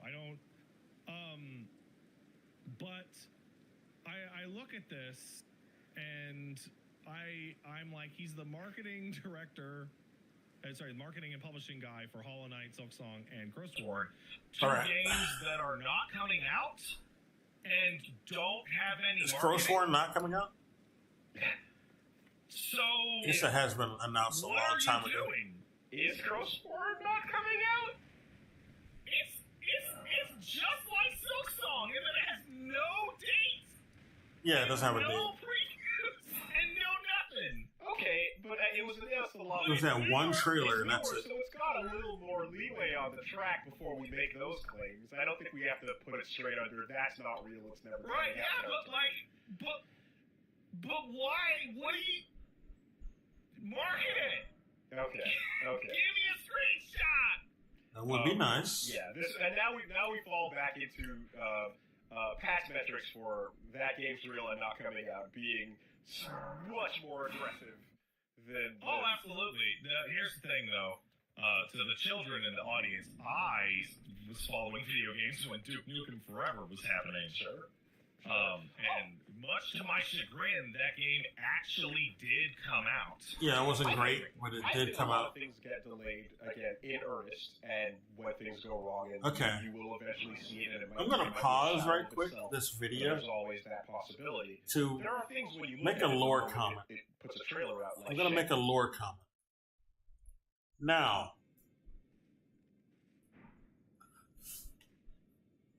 people make this joke about, well, Margit, he's so stupid, he changed his name. Why did Morga? He changed his name to Margit. Why did he do that? Why is he called Margit at the beginning and not Morga? Well, the reason is, it's for the reason, the reason is this, basically. Okay? At the beginning of the game, you can ask about Morgoth. At that point, you don't know who the fuck Morgoth is. You just know he's one of the demigods. That's it. You don't know that Margit and Morgoth are the same person. All right? We find out that he's Morgoth later.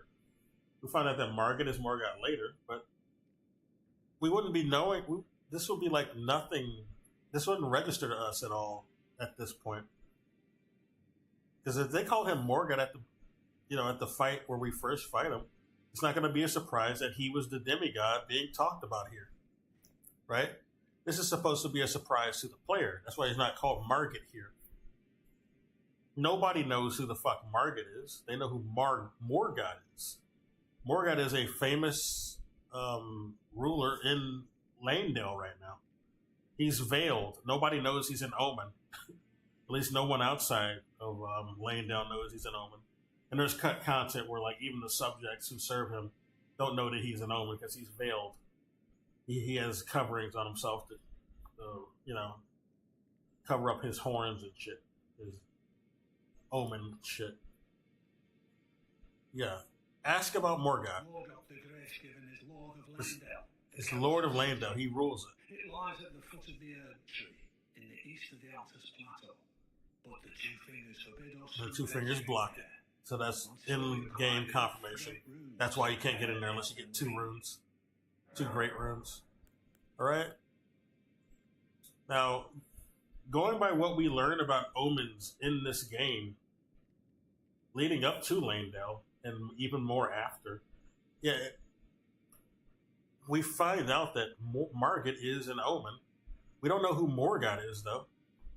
But going by the appearance of Margit, he's an omen, and he calls himself the Fell Omen when we fight him.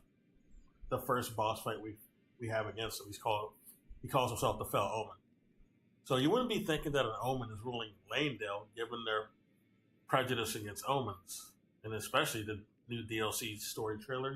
That it elaborates further on that, or it shows more of the animosity they have for an omen. So, all right, that's why his name is different. He can't go around calling himself Morgoth outside of Lanedale because people aren't gonna they're not gonna relate omens to a Lord of Lanedale because they're considered blasphemous. All right. Anyway, hope that was clear.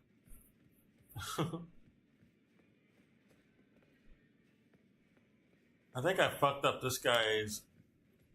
I fucked up his quest, I think. He's injured. I don't think he's supposed to be injured, though. Because I've seen other playthroughs, and he's over here. He's not injured. I think what happened was when he showed up, he decided to go down here to fight this NPC who shows up down here. He's an invader. And he did not fare so well. He kind of got beat by them. So I think I was supposed to kill that NPC before he shows up here, and then he wouldn't have been crippled. But I guess I'll have to do that on another file. Like all of my files, I fucked up his quest, I guess. But I don't think it probably doesn't matter if he's crippled or not, though. But I notice on other people's game, he's not like this. Anyway, let's go back. Go back to the video. Go back to the game. We're gonna go fight a boss.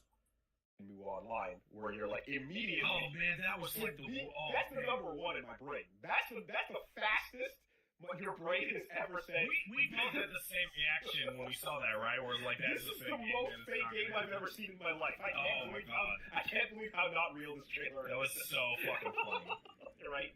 So yeah. Wait a minute. Beyond Good and Evil 2. Oh yeah, Beyond Good and Evil. There are times when you could just nip that in the bud.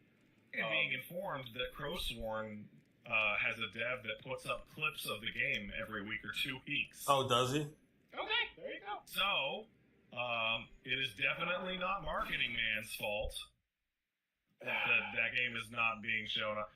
Beyond Good and Evil 2 is weird though, because now you're taking all of this discussion, but you're applying it to a giant studio that has put it back in the oven and pulled it out 15 times, trying to figure out what they want it to be.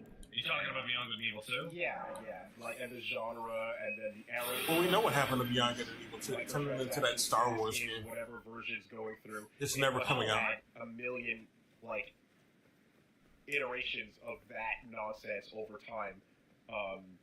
To the point where you saw some gameplay footage that it was, because they had already done the, hey look, it's you know, you got Jade and Paige, and they're at the car and they're like, oh, they're doing the It's About Time CG render thing, and then they're like, no, people need to see gameplay. So then they did the monkey surfing. I remember all those. That's what it's also about. And it was then Paige snorts like a fly through his nose. I think there was something of in-game that it popped up at that point. Fuck. People out of things to show you.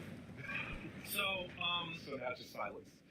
I'm not comparing Beyond Good and Evil to like Ubisoft's like long history and all that stuff. I compare Beyond Good and Evil 2 to Skull and Bones, a game that they literally never intended on finishing and were using tax breaks to scam Singapore out of money so that they could have a vacation spot for their Frenchmen. I was talking about that Skull and Bones game. Yeah. I think Elden Ring compared to Silksong is probably the best example because Elden Ring didn't show off nothing for years and years and years. And we had a conversation. What do you mean years and years? No, they had like game feels like it's the game was announced only in what 2019. You know, remember when Beast Souls was a silent thing that nobody knew what was going to happen? When is it coming? What is it? Is it real? There was a leaked video of like a dude. When was the first time that game was announced? Let me go look at my phone.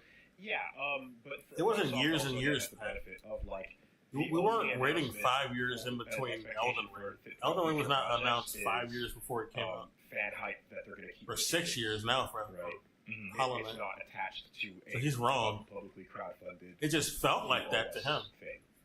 I think Silksong is in a slight degree at the mercy of the history of video game expectations.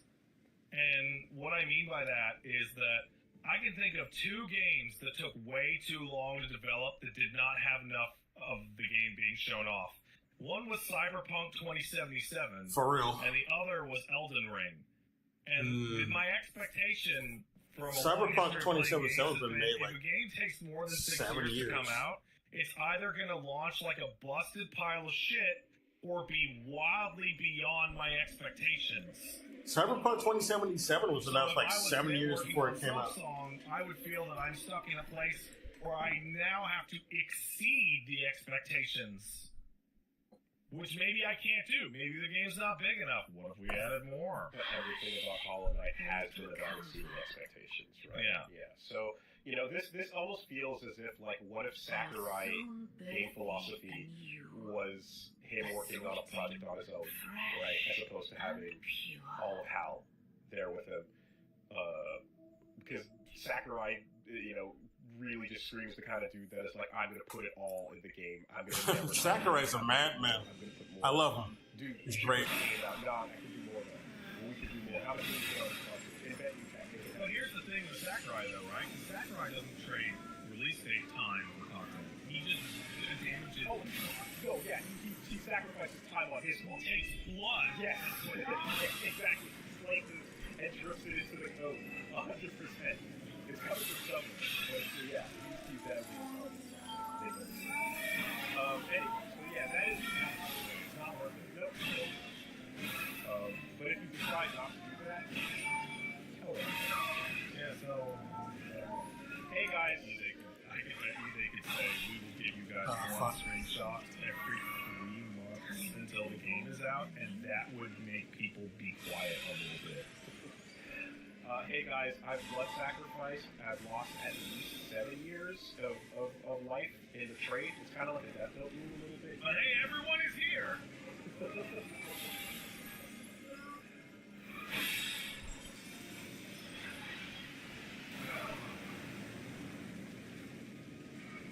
Slow news day.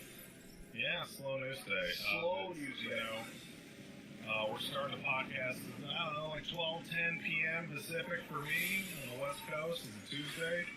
And I'm thinking, like, maybe we can wrap this up in, like, I don't know, like 120 minutes? Hour and a half and we'll be out. That's about all. There they are, little motherfucker.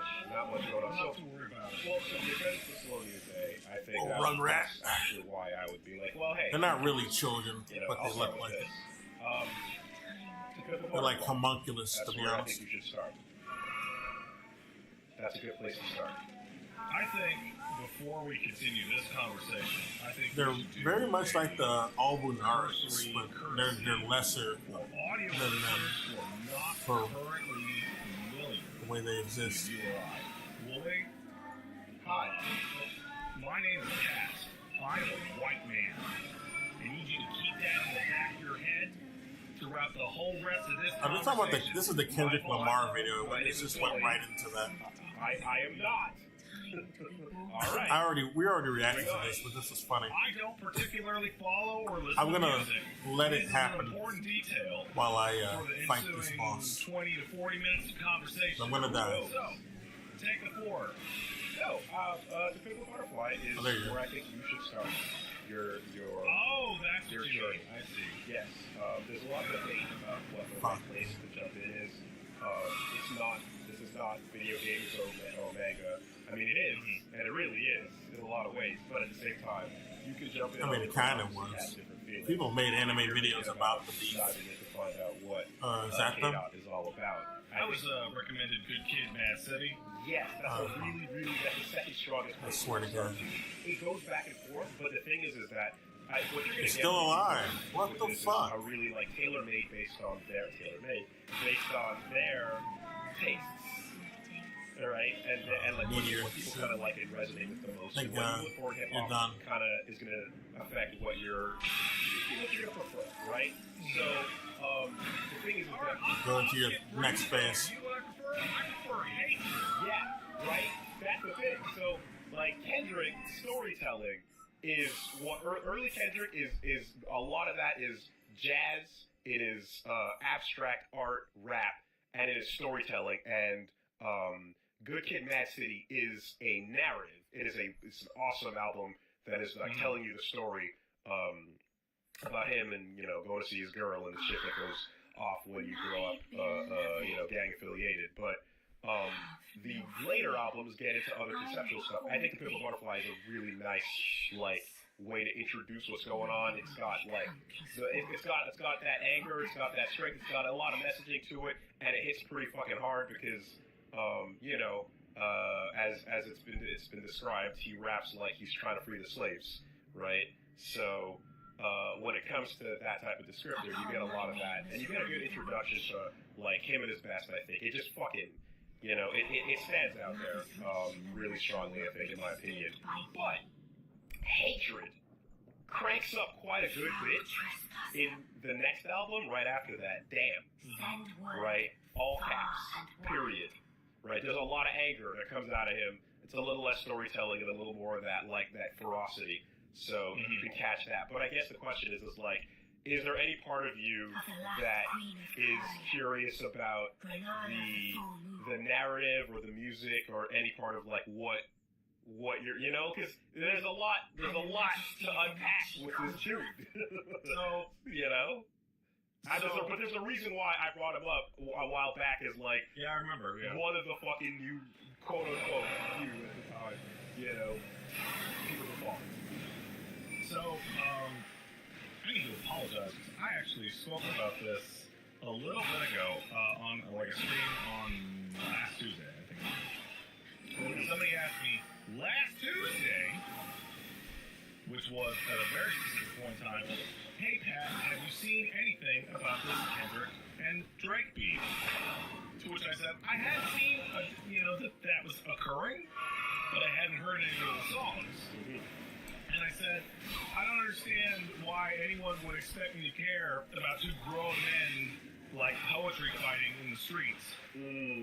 Right? It's just it's hilarious. The dudes just be like, no, you're stupid. No, you're dumb. Whatever. Who cares? Well, apparently TikTok on my phone heard that. And later, I think that night or the night next, scrolling, dog videos, a lot of dog videos, and then all of a sudden I get to the verse in Euphoria that just activated my third eye, which is, I hate the way that you walk, I hate the way that you talk, I hate the way that you dress, and what I felt in my chest was that's real hate. Yeah. That's real hate. Shout out to DMX. Gotta start it all over. Brought that shit to the forefront. Absolutely.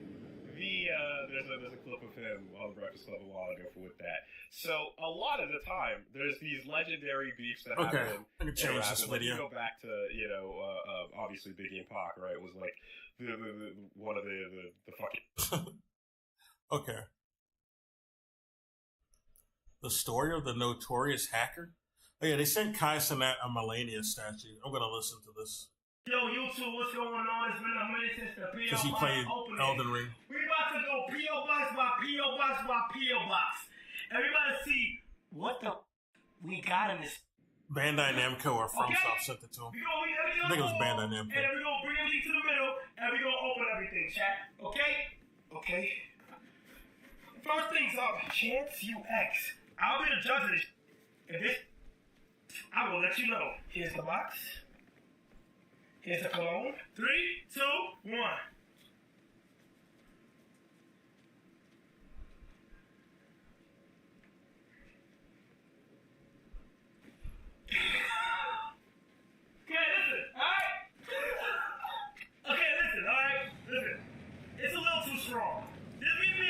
Got some shitty cologne, huh? It's a little too strong, gang. Like, you ever been in an NYC taxi cab? I'm not talking about the yellow ones. I'm talking about the random car ones where it's like black or whatever color it is, and it's a taxi. Just open up a bunch of shit before you get some money. money. You real cash. You ever been in one of those? That's how it smell like. I'm gonna rate this like a 5. Then I feel bad, chat. What else do we got, chat? I'm Izzy, and I'm an artist from the UK. I enjoy watching YouTube videos. Great dancer. I recently self-published I am really proud of. It's called 167 Majestic Masterpieces. Wait, what? Oh my god. It's all beautiful black women. Oh my god. Did he get a calendar? What did he get? Am I gonna get copyright strike for this? I hope not. W-A-I. Yo. Muted. How do you know that? Chat, who is this from? Rainbow Ass! This is from the top gifter! Rainbow Ass? No. There they are. They're behind it.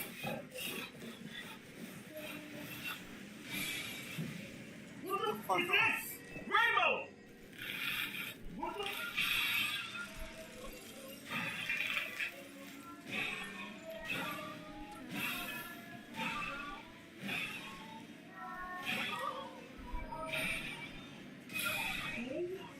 Oh my god, this is so abrupt compared to usual.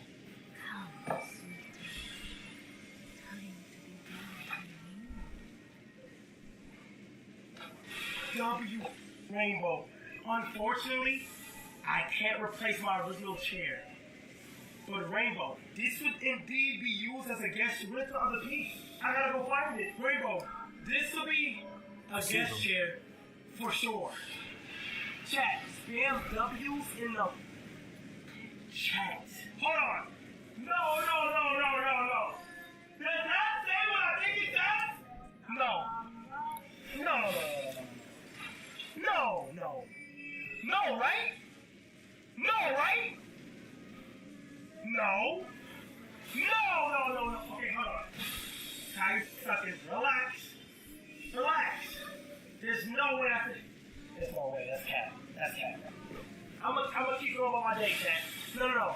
I'm gonna keep going about my day, bro. Hold on, bro. Okay.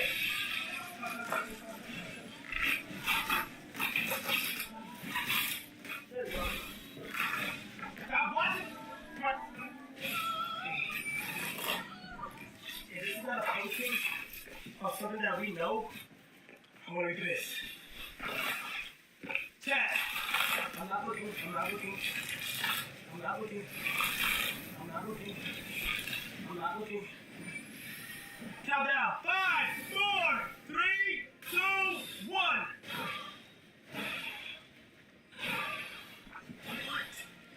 What? Oh my! That is not you. Yes, that is.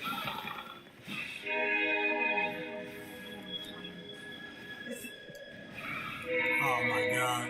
Yes, it is me, dumbass. Dukes and that. Bro, this is me, bro. Come on, bro. You can't think Dukes and that ain't had a baby with me. Free the out.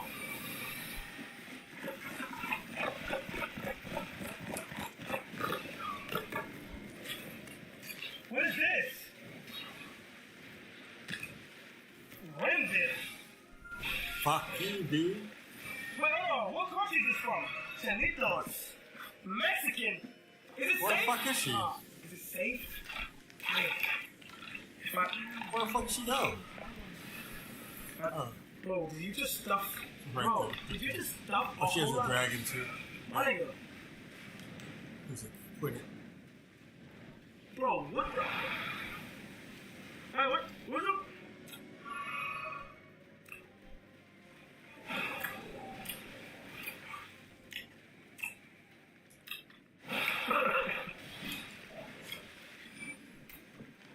Oh, wow.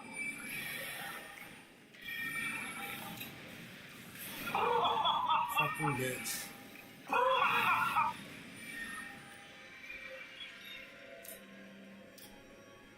Oh my god. Oh my. This? Hold on. Wait, hold on.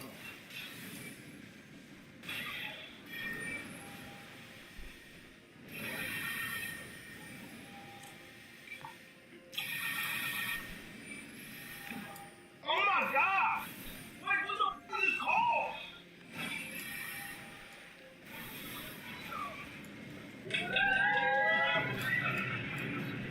That's good. That's good. I got One more hit. That's good. Nobody put me on this? Yo, nah, shout out to them. That shit bust. Chanito se me queridos. Chanito se me queridos. I think that brings a little zesty. Huh? I think that brings a little I should have thrown some shit at her. Fuck this. flavor to your like. Well, let me tell you something. Look. That motherfucker good. What the hell is he eating? And let me tell you something. I don't know. He's smacking like a That motherfucker. motherfucker good. Okay. It ain't good. It that good. That good. What are you eating? Maps? He's smacking like crazy, dude. I thought I was bad when I eat on stream. CPS the flavor to your like. Well, let me tell you something. Look. That motherfucker good. I don't know. He's dipping something in something. I don't know what the And hell let me it tell you is. something. It's, Right? don't look good. That motherfucker good. It ain't good. It that good. That good. Well, he says it's good. Whatever. This is a long ass video. I ain't gonna watch the whole thing till he gets to Melania. Just skip ahead. I need something to stall with though in the back. We'll come back to it later. I might just show it on stream too. We'll come back to that shit. Fuck all that noise.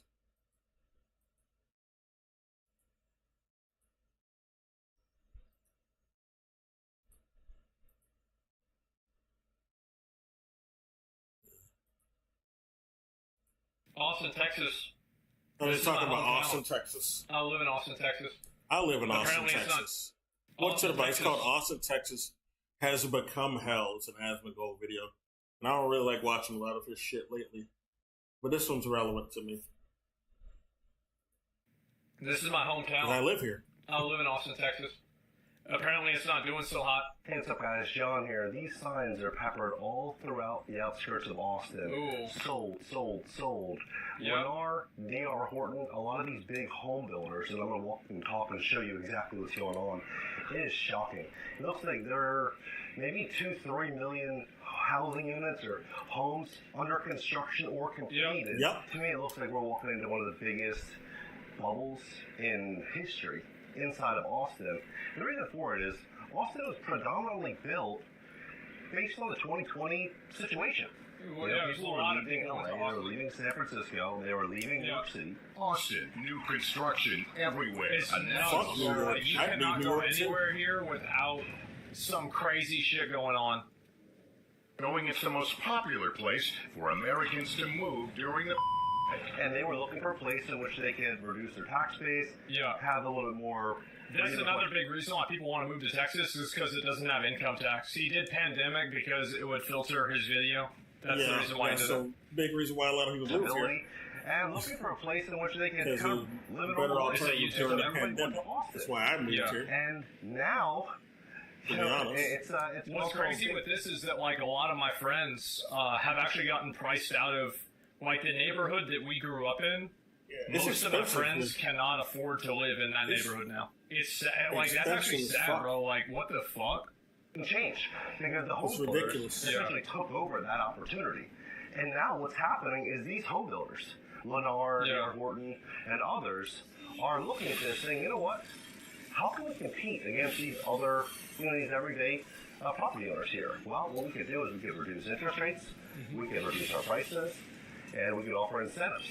Incentives that homeowners can't really offer. I mean, look at this. Sold. Next one, sold. Next Yeah, one, I've sold. been to a neighborhood like I got a couple of friends that live in a neighborhood like this right outside of Austin, and I'm not going to get into specifics obviously, but like I went to one of these neighborhoods and like bro, it's straight out of like 1950s, like the first opening shots of like Edward Scissorhands or something like that, Like it's all these brand new houses, perfectly manicured, everything like that. Truman Show. damn it. Yeah. Sold. It's nuts. It's fascinating because, and look at the size of these homes, by the way. Yeah, they're big. Like, this used to be an American two-car garage. Now this is a new home, right? And these homes are, That's small. I don't know. I think they it's big. start in the mid-threes, which is pretty affordable, but they go all the way up to $1 million. Yeah. I remember they looked like so.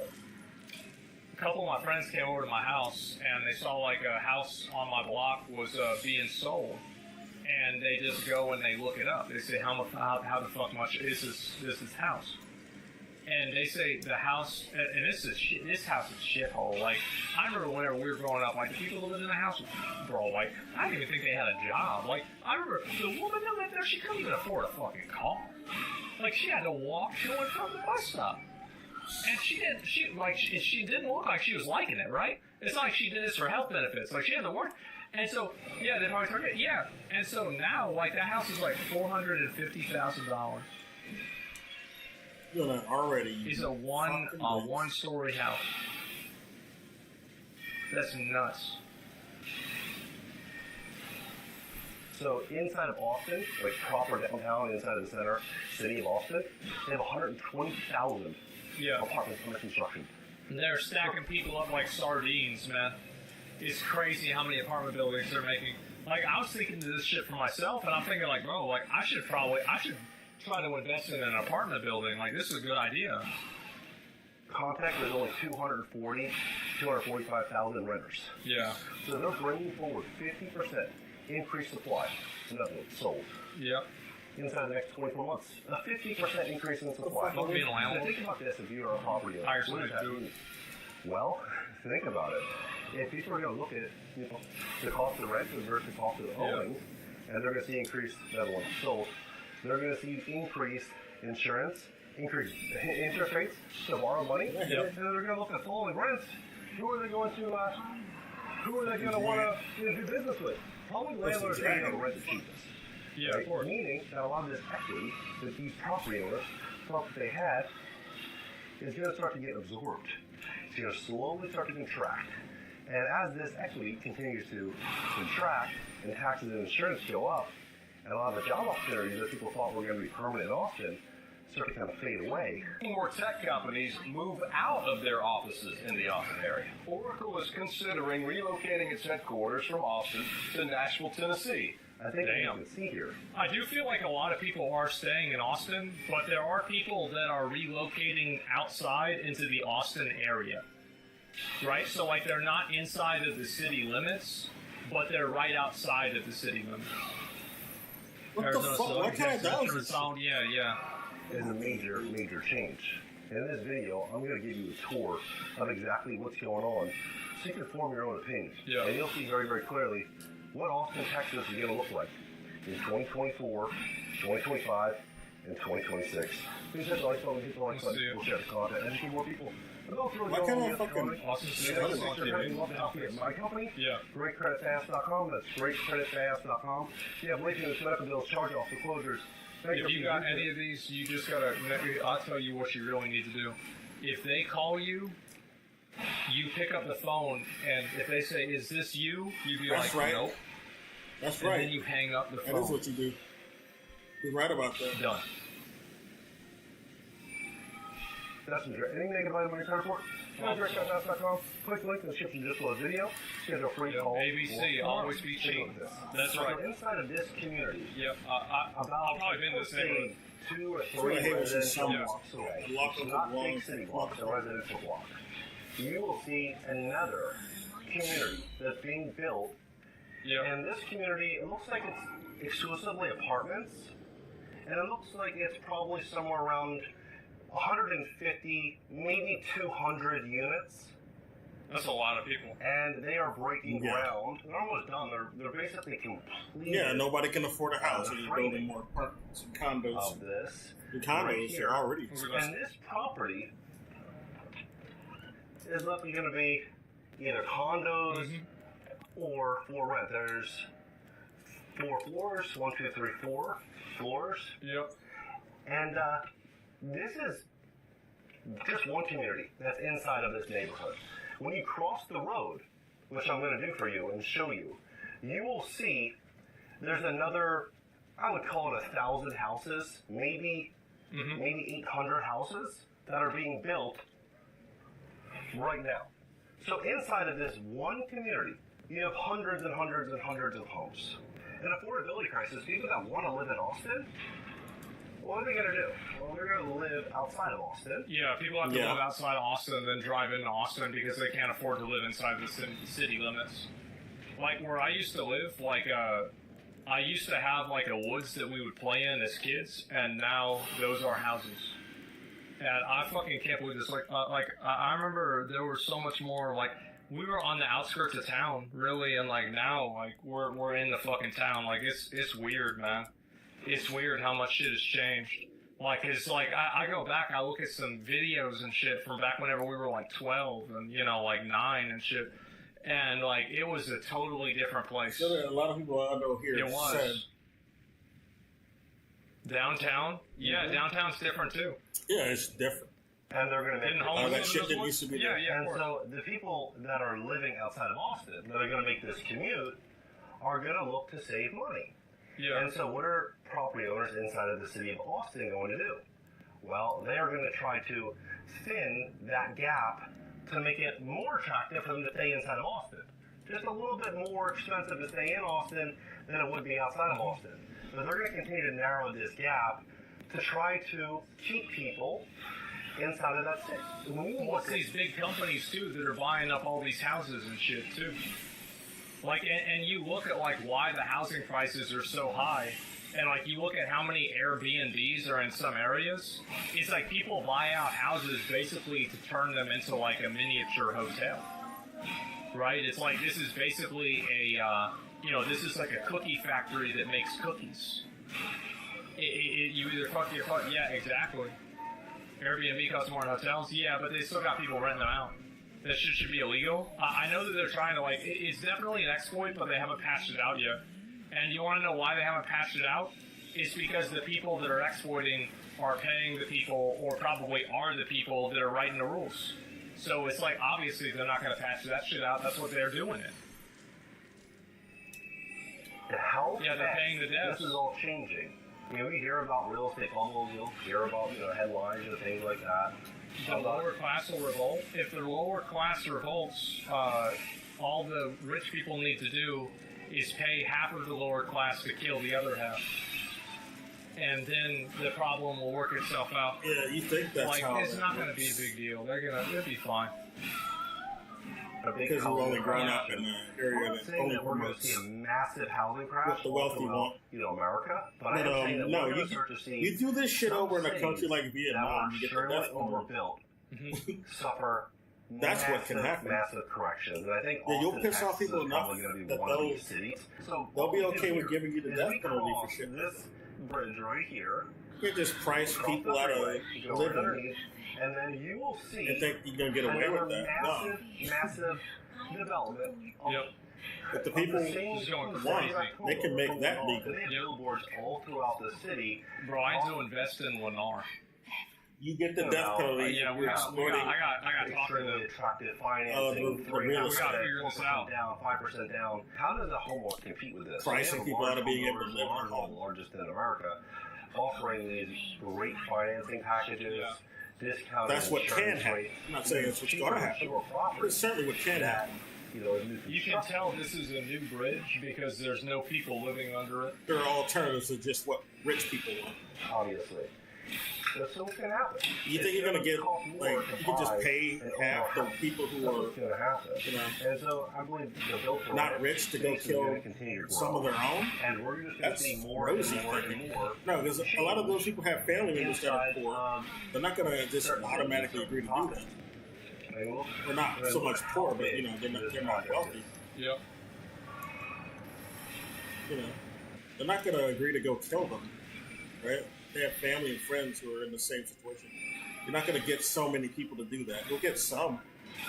But you don't even need everybody who's all the people. I was there. I've actually been there before. You don't even need That's all of the crazy. people to vote. You only need like barely 20% Yeah, what the fuck? to even cause a change if you really want I had to to improve things.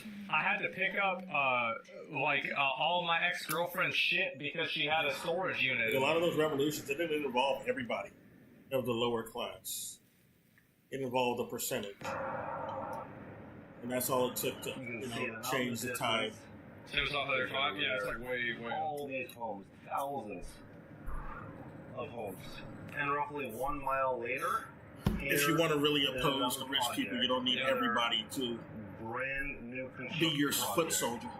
Massive project. This is what a lot of rich propaganda wants to scare people into Oh, it's a thinking. lot. Well, you can't do anything unless you have 100% of the fucking peasants on your is side. going crazy. It's You nuts. gotta- My you dad gotta have started all of them Spawn fight BTX for you is looking to be just north And of die for 10, you. You 935 gotta is crazy. sacrifice a bunch of bodies. It's Us nuts. Why rich do you people complain about more homes? really Just want so to you can homes to be more sacrifice a bunch affordable? of peasants. That's The why we want to problem promote is like that a lot of idea. the people that buy up all the houses. We want you to put them right in They front of our price fix. cannons, but you don't need everybody. So like they You basically don't would need a rather percentage not have anybody to in the cause any house changes. than have people in the house at like a low amount. Isn't that illegal? No, it's not, because they're doing it through an algorithm. And the algorithm facilitates it without direct communication. And it's like it's like an exploit, right? ABC, always be cheating, right? Always be cheating. Always be cheating. It's a third party, yeah. It's not just one row of properties. It's endless properties. So there's all these communities that are tucked in the back behind all these different buildings. And they're offering some of these homes from $300,000 to $1 million. I've always wanted to make a game that takes a lot of the rules of real life and it turns it into a game, but there's no actual restrictions or regulations. As just a huge social experiment to see what would happen. So, I mean, it's absolutely crazy. So when you That's all the DJ and shit? Yeah, exactly. With this massive influx of 120,000 apartments being built for right we now, won't do any being respect around- for that. I said AI do it in 15 minutes. I think I will level up. Like 5 years. is a major shift Yeah. in values. Like, there's just no way that's not This going is to happen. nuts. A major shift in values. And this is just one little pocket outside of Austin. Like, if you type in on Google Maps Lennar homes, and you put in Austin, they got a you'll lot. see dozens and dozens and God dozens damn. of projects just for Lennar. Just Yeah, I know about Holy that. shit. about Lennar has these a lot of opportunities. shit. Bro, Lennar is going... Dude, imagine the guy that owns that company. I'm level 54 now. What's in here? I can't Man, open he it. is... He's doing work. Acquire these properties. I mean, they're traditionally a lot of 3-bed, 2-bath. John Lennar, yeah. Normal and 2 Oh, beds, 1 1 second. baths. God damn it. Normal apartments, normal little God houses, damn it, the normal volume. townhomes. I'm going to show you the skyline next, and you can see for yourself how much inventory is coming and what this is going to mean. Okay, yeah, it's way too loud.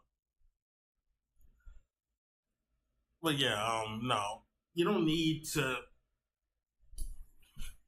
Like, I was talking, but I guess it might have been overpowered, because I noticed sometimes when I'm talking, what I'm watching can also drown out what I'm saying, and vice versa. I can drown out what they're saying. But yeah, you don't need this premise about all the rich people need to do is pay the less poor people to kill the poorer people. Okay, that doesn't always work. The whole concept of just throwing money at an action or something you want to happen, it doesn't always manifest. Like, throwing money is not always going to get what you want. This is why, like, in certain war efforts, they think all they got to do is just spend more money to get something to happen, to get their way, to change the success of the enemy. Like this, especially in a lot of activity that the U.S. is involved in overseas, like in Eastern Europe, I'll say, in places like Yemen or Syria, I'll say. They think, well, the more money we throw at it, clearly we'll get our way. But no, that doesn't always happen. It doesn't always get what you want. And this will not necessarily work if you just do this. You can't just get people who are less poor than some other poor people to just kill them all. Because, like I said, some of them have family members who are poorer than them, and they're in that, the poorer bracket. It's not going to always work. And they have friends who are also in that same position. It's not going to work. You'll only find, like, the scummiest of the scummy who would do that. Not everyone of a certain income bracket is going to agree to do that shit, because it's fucked up. And, they know more people in those brackets than they do wealthy people. And just paying them is not going to get them to go and do things that are heinous, like murder people. Okay? It's not going to work. That's a big commitment. And like I said, in other countries, there's some other countries that shit just don't fly. You can't just go around pricing people out of homes, making living too expensive, and causing, economy issues. You will get the death penalty in places like Vietnam for the shit being pointed out here. That they don't play about that shit. They have a bad history with that type of exploitation. That they take that shit very seriously. So they don't put up with that shit. All right, they already been bombed to hell by the U.S. They ain't gonna put up with some more capitalist type of exploitation. They will give you the death penalty. And that's what will happen. That's potentially what can happen, not what will happen, if people really want to push the issue. Right? People can revolt enough to where they can make that the law. That's what can happen. That's an example. He doesn't understand. He doesn't know other countries. He's only known the U.S., so he doesn't get it. He doesn't know what potentially possible. He only knows capitalism, so he doesn't get it. But anyway. On the way to Austin, I drove less than... They need to be careful, is all I'm saying. These real estate people and these other people exploiting the economy, they need to be careful. That's the type of shit that can end up happening one day. It's the status quo right now where that's not happening, but that's not necessarily always going to be the case. And there's another community that is now being built. Yeah. It's called the Colony. The column, that's good. Like Lennar and these big home builders went out and acquired. Because they sell these big houses, right? Like all these houses, they're selling them for like, because like I was going to buy a house with the same as Izzy, right? With Pink Sparkle, we were going to buy a house together. Before that was stupid, though, because he didn't even know her that long. And so I was looking at the prices of houses. That shit was crazy. That's crazy to me, man. They weren't even married. He was going to buy a house for a girl he hadn't even known that many years, dude.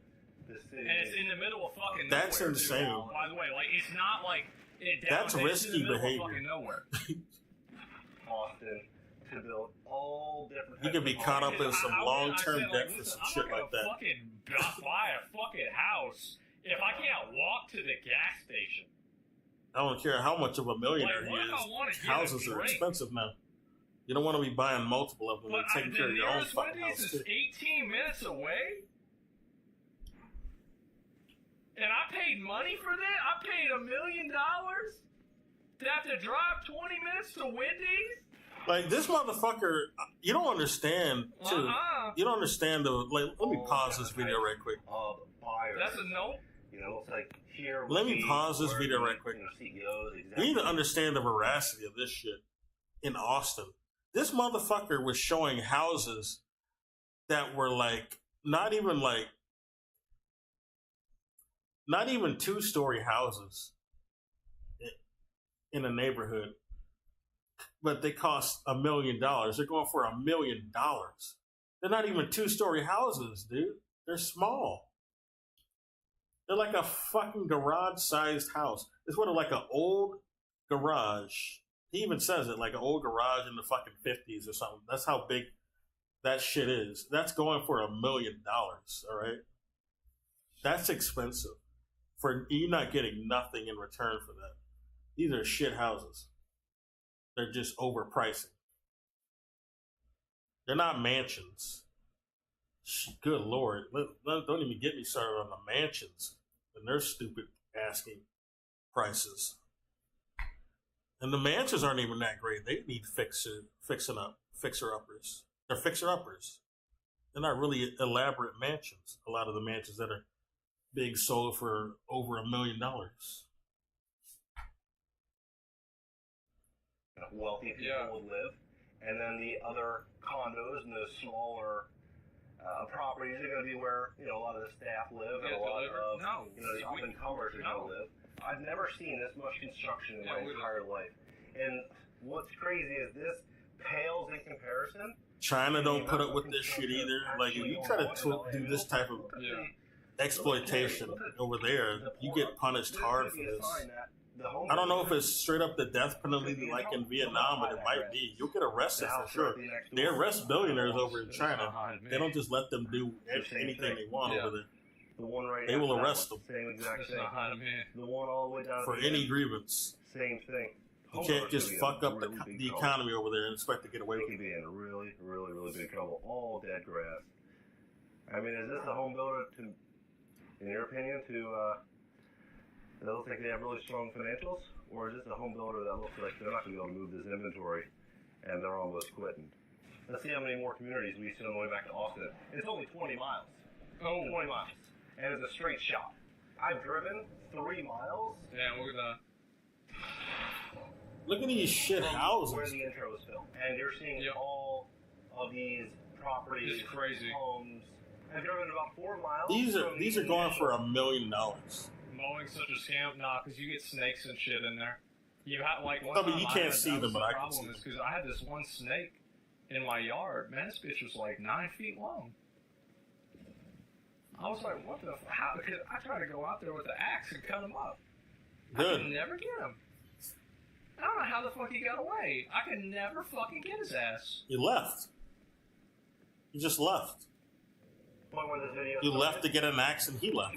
No, I. There's probably He another got 500 units or maybe 700 units in just that community. And so let's count the cranes in the sky. Alright. So you can see 1, 2, What time is it? 4, basically the entire skyline. It's almost 3 o'clock. I might as well stop now. Right now. And this is just I've been one streaming for how section long? of the skyline. Yeah. When I show you a different angle, you can see the cranes in the back behind these buildings. You'll realize It's been almost 3 hours.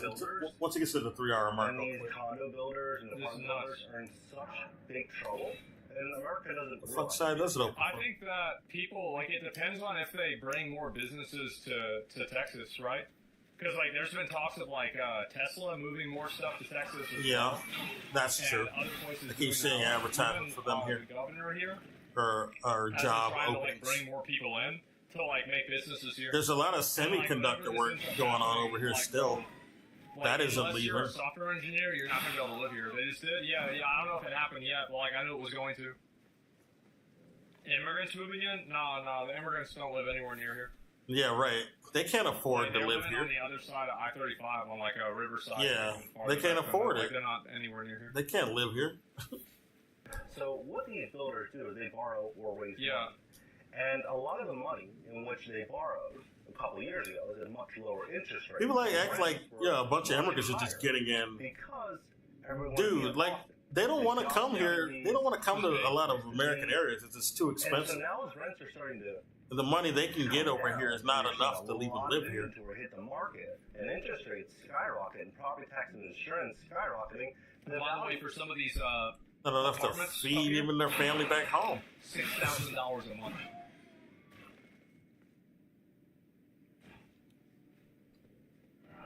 More. Oh yeah, no doubt. I mean, like that. Yeah, that's where it's at. What did he say? Expensive stuff. Yeah, and I have obviously like.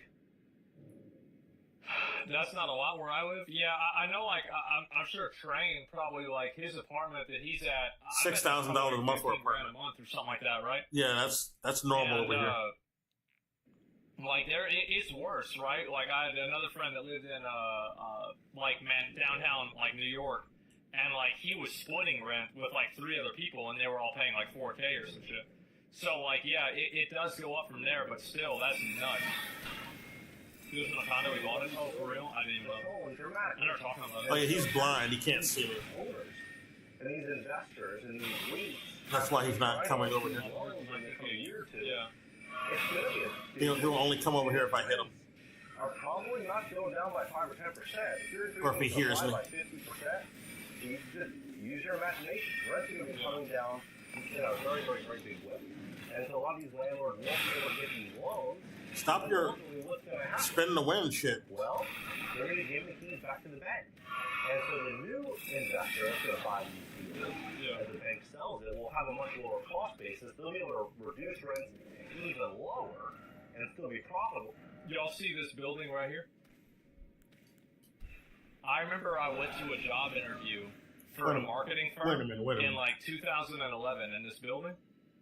It was the second tallest building in the entire downtown. Marketing, the most scummiest work ever. It might have been. I don't the third respect at a lot that of point. marketers, Now I it's gotta like, say. bro, like, where is it? Yeah. Oh, what is that? I've been here. Oh, that's the I-35. Okay, yeah, I know where that is. Okay. Nuts.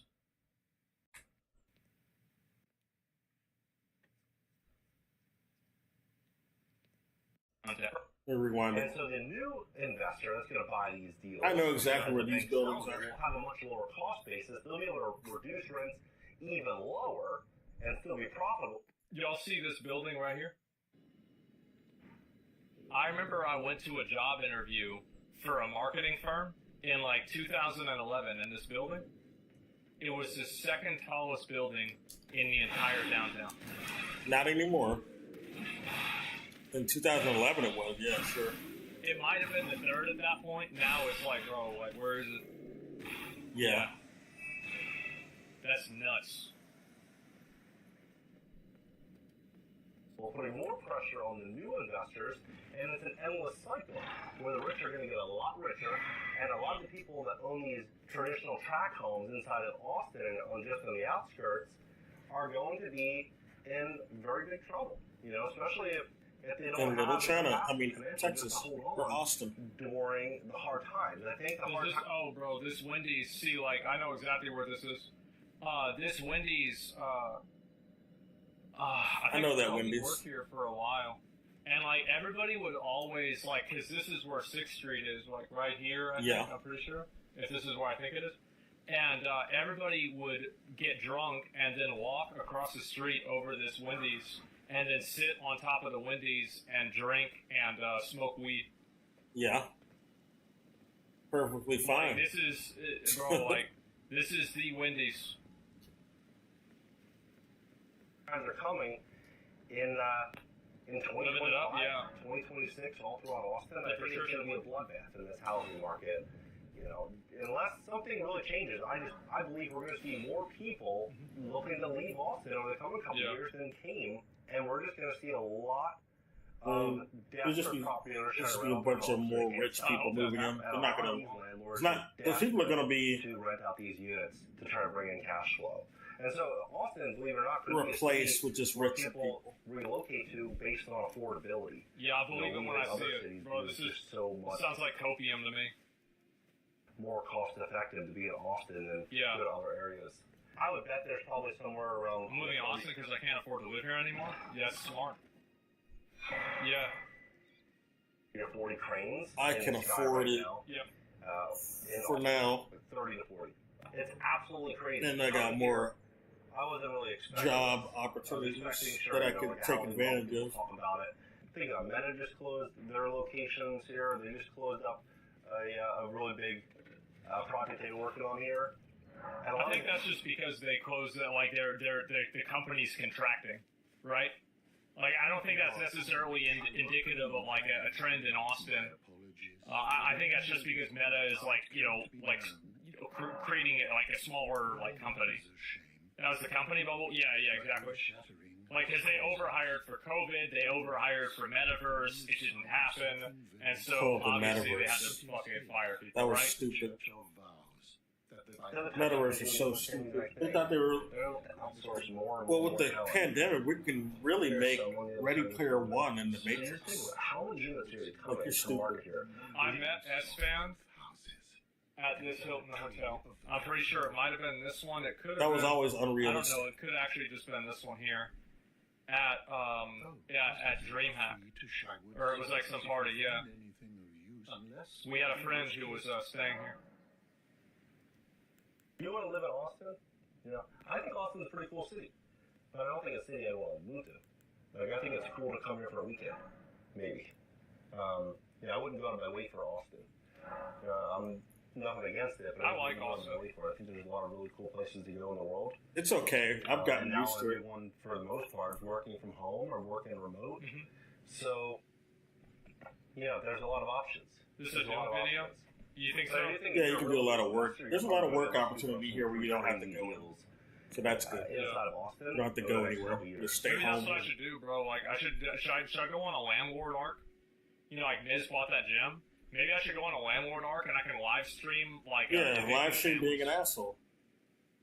I mean, he already does that. Like a chat poll, like if I like evict a family or not. Call it an eviction stream. Leave it up to a I'm poll. gonna call it the Make it as sociopathic as possible. Film you giving them the eviction notice. Because I got this. I'm thinking about this, right? Because like, there's this one lady on like Instagram or TikTok or shit, and she runs like basically a sweatshop, and like she'll like talk about like her employees like complaining because they want 25 cents a day, and then her talking about like should I fire them or like like what should I do with them? Yeah, asking TikTok. Like, that would be crazy. Sick fuck. If I did that. Just remodel Judgment Day. Fucking call it Judgment Day. Yeah, that's a good name. A lot of these people that bought these properties with a 3%. Should I give him these scrolls? Yeah. Just knocked it out of the park and paid I'll figure it out later. I'm not going to figure it out right now. I'm too tired. Offering a similar but I will go back to the with a 5% mortgage rate with reduced insurance. And then Lenore has 1,000 or 2,000 or 3,000 homes nearby. You know, we got 3 or 4 miles. We got from buy their some of house. those. You think about that. What would that mean to you if you were that property owner? Well, how do you compete with it? You're going to tell the new buyer, hey, buy my home, same price, but just pay 2 or 3% more on your interest rate. Pay more. Do you think the reason they're building is because of so many immigrants? Well, you talk about like immigrants, right? Are you talking about like illegal immigration that happens from Mexico, or are you or like South America, or are you talking about immigrants like somebody like legally immigrates from like China, India, Canada, something like that, right? Because like the people that are illegally immigrating, you know, they're not buying these houses, guys. Obviously. They're not. They can't afford them. Like, they are on the down low. Like, so, like, if they want to blame every problem on the brown people coming if this is straight, you're looking like this way, and they are down that way, way far. That's where they're at. They're not anywhere near this. People want to exaggerate the border crisis. That ain't happening in Austin. That's for damn sure. The slums? Possibly. That's all a bunch of I've been there. But, deer infections. But bullshit. That's going to be the question. Like, I had to drive a few friends down there because they're, like, buying drugs down there and shit. And this is, like, maybe, like, I'm talking, like, 10 years ago, something like that. And, like, those places, I would not say it was a PvP zone, but I would say that it's like a neutral zone. Elden Lord. A lot of home buyers are going to be asking. So I got another pouch, thank God. What do you think about this situation? What do you think about Austin real estate? Yes, do you think we're walking into the biggest correction in real estate in Austin's history coming up over the next year or two? Let's have a conversation about this below. I'm thinking that we are. Like, without doubt, I'm thinking Austin's going to be a city that's going to make real estate history in the coming couple of years. I think 2025 is going to be an absolute bloodbath for Austin. And I think we're going to see so many developers handing back the keys to the bank. Let's have a conversation about this below. And if you'd like to fix your rent to position yourself for financing, we'd love to help you. At my company, greatcreditfast.com. That's greatcreditfast.com. If you have late payments, I legit think medical this dude's bills, wrong. charge-offs, foreclosures, I think he is too. repossessions, or any negative. I don't think. I think he's wrong in the long term. He's potentially right in the short term. Go to greatcreditfast.com. That's what I think. Video, schedule a free call for tomorrow. Catch you next video. So, real quick, let me go back. So, we talk about this real quick. So, like, if I wanted to buy up a bunch of houses, I think I would need to do. To become Elden Lord and join Queen Marika as her consort. The fingers. That would probably be a good idea. So Buy me a house, yeah. I think you'd need about $20 million for a real estate fund to get it started.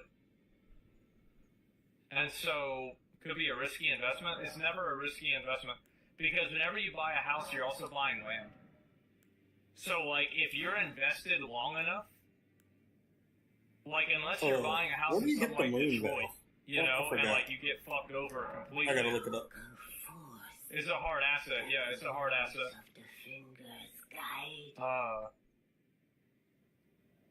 Become a slumlord for the memes?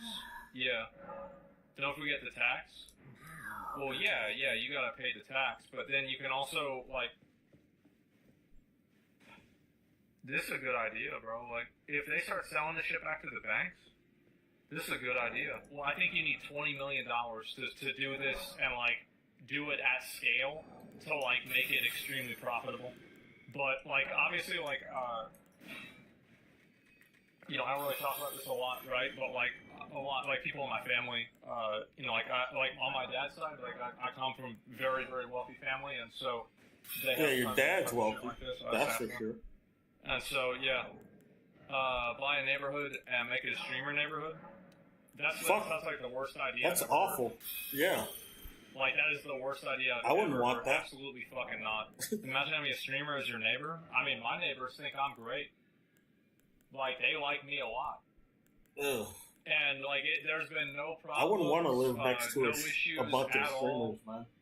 They never have That would any be annoying issues. as Like, fuck. why would they have... No, you think about it, right? Like, I never cause any issues at all. Like, there's never loud noises. We never, like, do anything stupid. Yeah, except for all that garbage you used to throw out on the he's fucking gone. yard. He's done. I'm pretty sure they didn't. Like, the new people, like the guy... He talked about this crazy, before. right? He couldn't get any... Like, a bunch of people were trying to sell their houses, but they maybe couldn't because of this garbage after my he used to mom passed throw out. away, and he actually told, like, offered his He condolences. didn't throw it in because the he'd actual seen my video garbage can or online, and dumpster. he was like, bro, like, that sucks. And so, like, I've actually had only good... Yeah, he's saying that now. He's saying they love him. All my neighbors, they've been so I don't know how nice. true I have that no is. problems with them at all. Going by his So, yeah. past comments. Like, I never have problems with neighbors. Like, it was just that one guy who, like, nobody liked him, right? And so, like, really, like, he's the problem, not me. So, yeah. It's good to hear. Yeah, exactly. Don't fight your neighbors, never helps. Yeah, I never had that problem.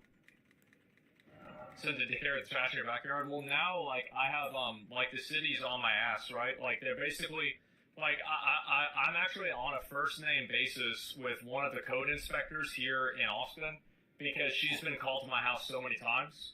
Yeah, so, like, he's now, nasty. Like, whenever it's, like, a certain time of the year, like, she'll just drive by and just check up on me, right? I bet. And, you know, like, I've got her, you know, her name and, like, my fucking contacts list and everything, right?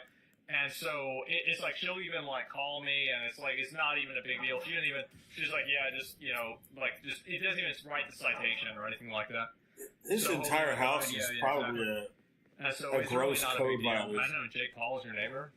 Fuck that, bro. Like, oh my god. I wouldn't want that. Yeah. But, No. Well, why? This is what I'm talking about. This was like maybe 2 years Do you ago. want certain streamers to be living next to you? She was like, she was telling me she was trying to deal with a sovereign citizen. I said, I know exactly what that is. I said, I'm so sorry. Like, yeah, because like sometimes they can be flagged for PvP, man.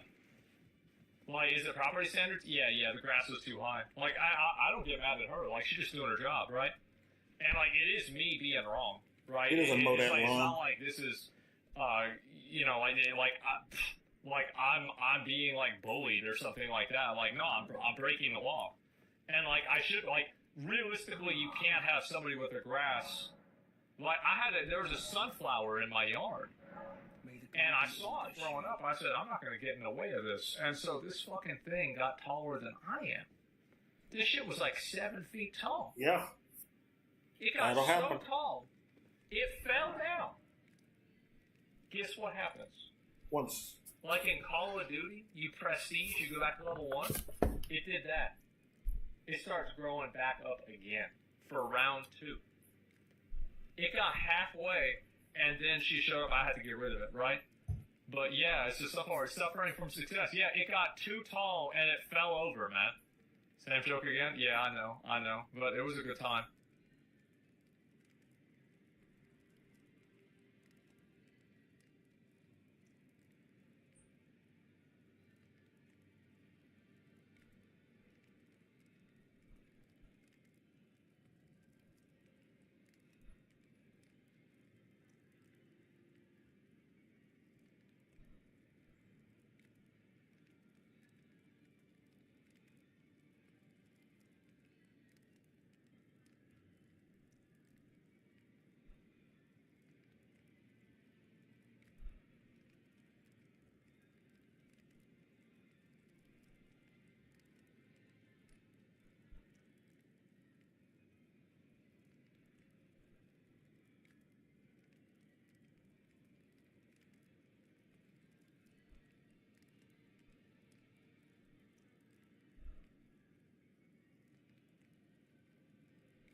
Alright. I had it all wrong. For some reason, I thought you got that moon veil from Renala. You don't get it from her. You get it from a fucking dungeon. I completely forgot you get it from a dungeon. Well, we're gonna go get it then. That's what I'm gonna do before I end this stream. We're going on a katana run. I think I get another katana from this same area, but we're just gonna get the moon veil primarily. What else we got here? We'll play another video, then we'll get the fuck out after this katana run. So much Elden Ring spoilers going on, goddamn.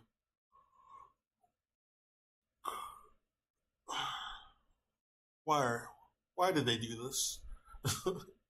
I'm not looking at any of them though. What's this? Oh wait, I got the wrong window up. No wonder. What we got next after this shit?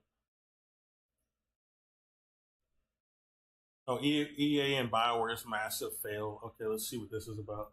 Dragon Age, yeah, this is the Dragon Age shit is nuts. Dragon Age, the Veilguard, is one that I've been anticipating to see more of. You know, BioWare, Okay. they made a lot of games that I grew up with, and this is a company that really, really needs a win, and I'm hoping that this new Dragon Age game... Well, he got to remember that, like, the people that probably made the games that he grew up playing don't work there anymore. Like, yeah, they're gone. This is a different company.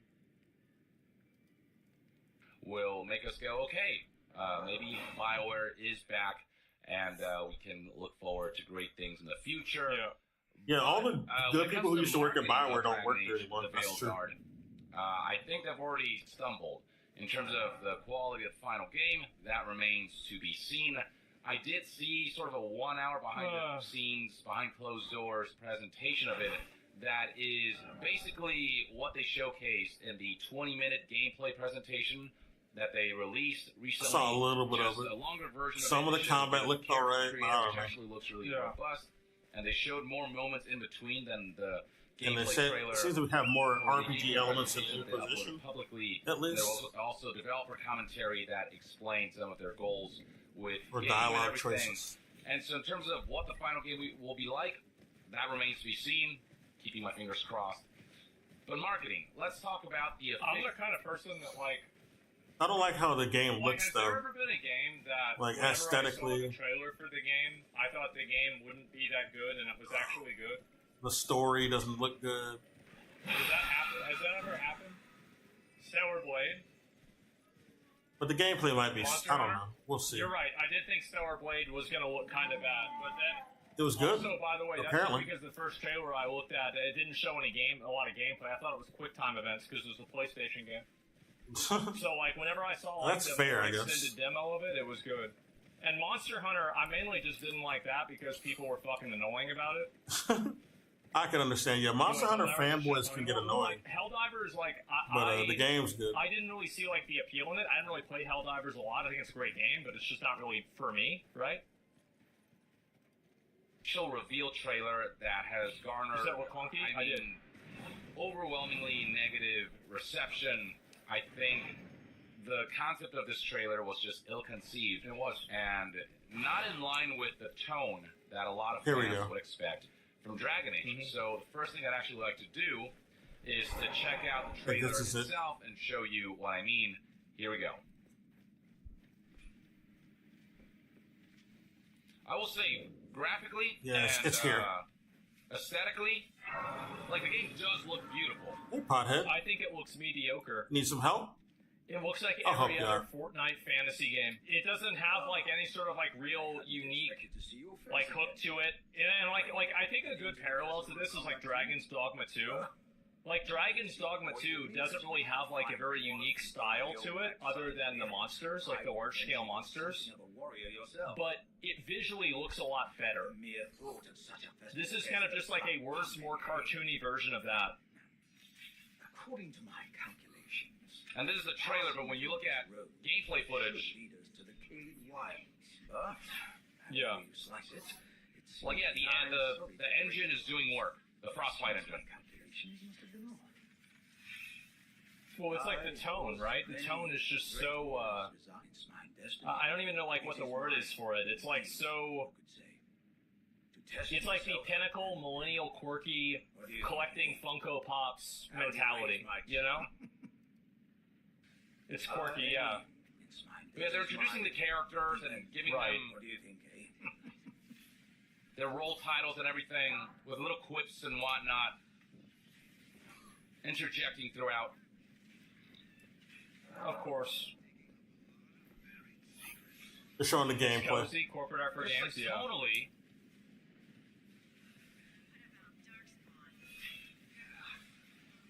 Oh, we're going backwards. So I just can't. I just can't. It's like very upbeat. Well, it's not even that it's upbeat. It's that it's very, yeah, it's a safe. I think that's really the word. It's like safe. I think that a lot of people in the audience, like a lot of people, like in just like general gaming audiences, are tired of safe games produced for mass appeal. And I feel like this is another safe game that's being produced for mass appeal. Maybe.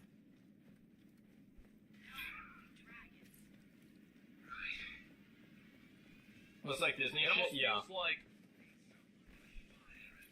like an MCU trailer. I just haven't liked any of the prior Like a Dragon Marvel Ages movie other trailer? than the first one. So And that's the thing. I is don't that, trust it. Marvel, like the reason why Marvel movies were really popular is they had S tier actors in those movies that were really good. Like it was casting and like also the. Well, not every Marvel movie brand. is good. Like It depends the on power of the who's brand of, like, writing Thor, it as well. For example, is much stronger than like Dragon Age or something like that. Because you can have Because good you know, actors in growing those up with movies, Thor but as if a the comic book director or hero for writing is 50 bad, years. it's not going to save it. So it's like everybody tries to copy Marvel, but they don't really understand why Marvel was popular. Yeah, that is Writing true. was good, I too. noticed It there's was. a lot of copycat or attempts to be like Marvel, but it's not. It doesn't work because they don't get it. Oh, it's a troll. And you can see now, like with like everything that happened after Endgame, whenever they try to focus They on don't like, get these secondary Marvel what about characters, that like particular Captain Marvel movie was enjoyable. Like, They just stuff flanderized like a lot of the this, shit nobody that cares happened in about a this at all. movie. It's I think because that's all so they need to much do. of the success, the success mix of Marvel Just be was completely built soulless. off of the existing success of the characters.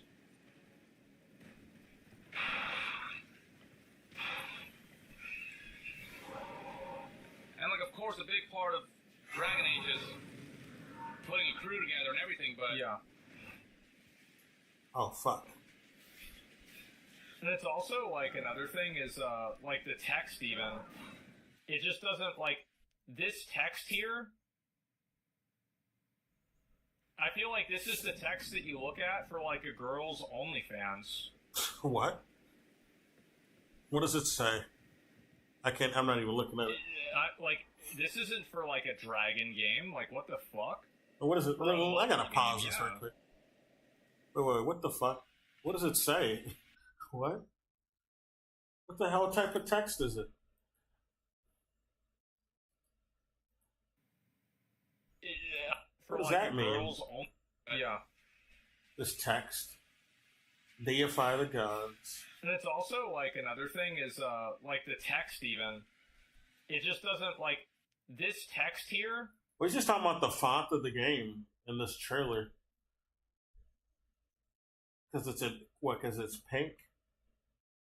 Like pink highlights. I guess some girls' texts are gonna be like pink highlights or something. And he's saying that's like OnlyFans text. Or it could just be your girlfriend's text. It doesn't have to be OnlyFans.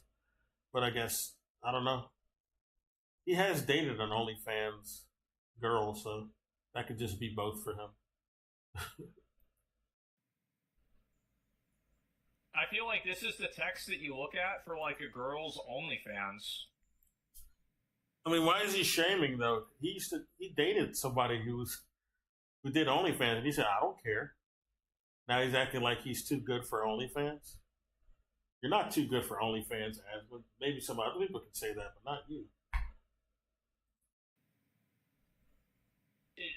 Like this isn't for like a dragon game. Like what the fuck? For a mobile game, yeah. A mobile game, sure, maybe. Like that text What? there? Easy. 100%, bro. Like, look at that. Or a mobile game? Yeah, something like that. This, it feels like a trailer for. It feels like a James Gunn trailer. Is the best way Maybe. I can. Yeah, put it does. That's what I feels thought. like It a did. trailer for The trailer did look like a Guardians of James the Gunn Galaxy trailer. or Suicide Squad He's right. or something like that. And that's kind of the That's what I James said Gunn when I Team saw it. Express, if you say, I reacted to comment it. Section Right. where people are like, "What are we, some kind of Dragon Suicide Squad?" I don't like that. Astonishing to me that no development studio can understand the only reason why Suicide Squad was popular is because Harley Quinn and Margot Robbie is hot. Nobody actually cares about Suicide Squad. Building off of that is dumb. What were you thinking? That's wrong, our solo film flopped. You know why? It was because bad. it wasn't sexy. They didn't try to play into her being really hot. That's true, but then the second That's the film wasn't problem. good either. Where she was hot, she was a bit hotter in that one. Underworld? The second Suicide Squad, That and didn't that wasn't flop. good. What's the difference?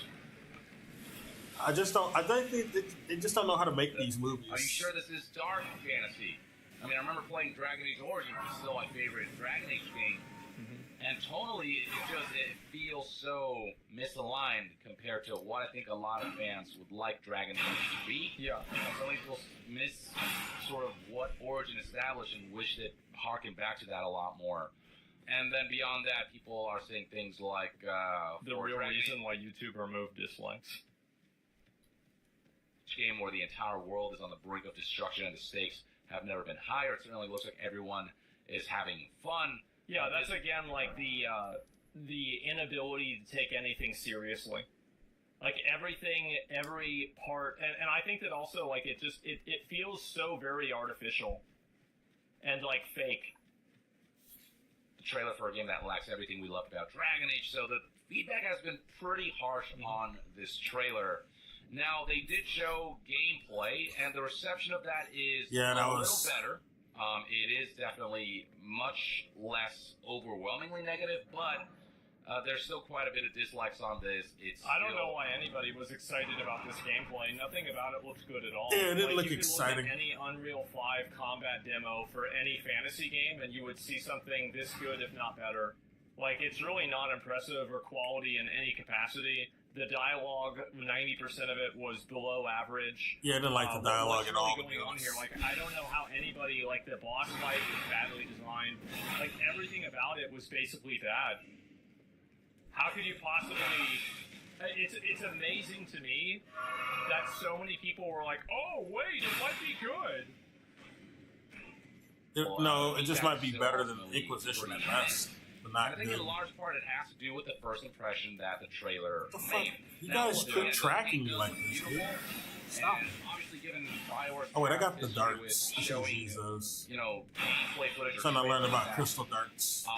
It's good for these Of guys. the final product, some might doubt whether this is gameplay, and I think that's totally fair. Yeah. To be cautious Learn to craft about these. what they show until we see the final game. Now, seeing the behind closed doors presentation, it did feel like Yeah, I an could craft a actual bunch of game. these. And the developer actually made it a point to emphasize that the game is pretty much finished and that they're just essentially working on blood. Yeah, so it's going to be garbage. Okay, well, there it is, right? And so, it's going to be bad, and that's just the way it is. Like, I'll play it, I'll try it out. I hope it's a 5. Yeah, you're reprogrammed now, like I'm motherfucker. getting the same vibes out of that game I'm not quite. as I got out of Starfield. I feel like this is going to be. Yes, it'll be near another This could troll be the fantasy for version of Golem. Starfield, where it's safe, flaccid, boring, mediocre, and it's like, okay, every box was checked by a person who is not creative or has no vision. Sure, I feel like there's a video. There's a lot of box checking, it looked like. That'll be like, get to the good part soon. Yeah, This is what I don't like. It's incredibly foolish to I hate it judge a when it's game off of its obvious. level 1 combat. If we did that, most games would fail. I completely disagree. I think that the level 1 combat in Dragon's Dogma is great. I think that the level 1 combat in Elden Ring is great. I think that the level 1 combat in something like Wuthering Waves is great. The level 1 combat in Dark Souls... Wuthering Waves is getting rave you know, reviews Dark now. Souls games is great. Level 1 combat in Diablo 4 is great. Maybe level 5, right somewhere around there, maybe a little bit more. I need to... No. Where can I try it out? Something looks like shit... Is it out yet? I think it is out now. It's probably going to be shit. What are we talking about?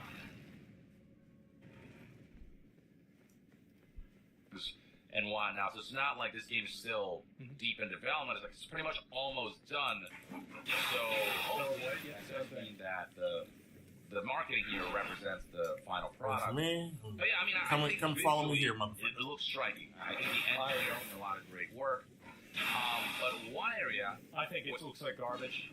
That's my opinion. I think it looks like trash. It's good enough. Yeah, they're fighting each other. Like the graphics That's how that are not works. appealing. Like Dragon's Dogma 2 looked good. That game was really good. Thanks for helping me, little guy. Generic fantasy. So helpful. where I think this game might not resonate with fans is the combat.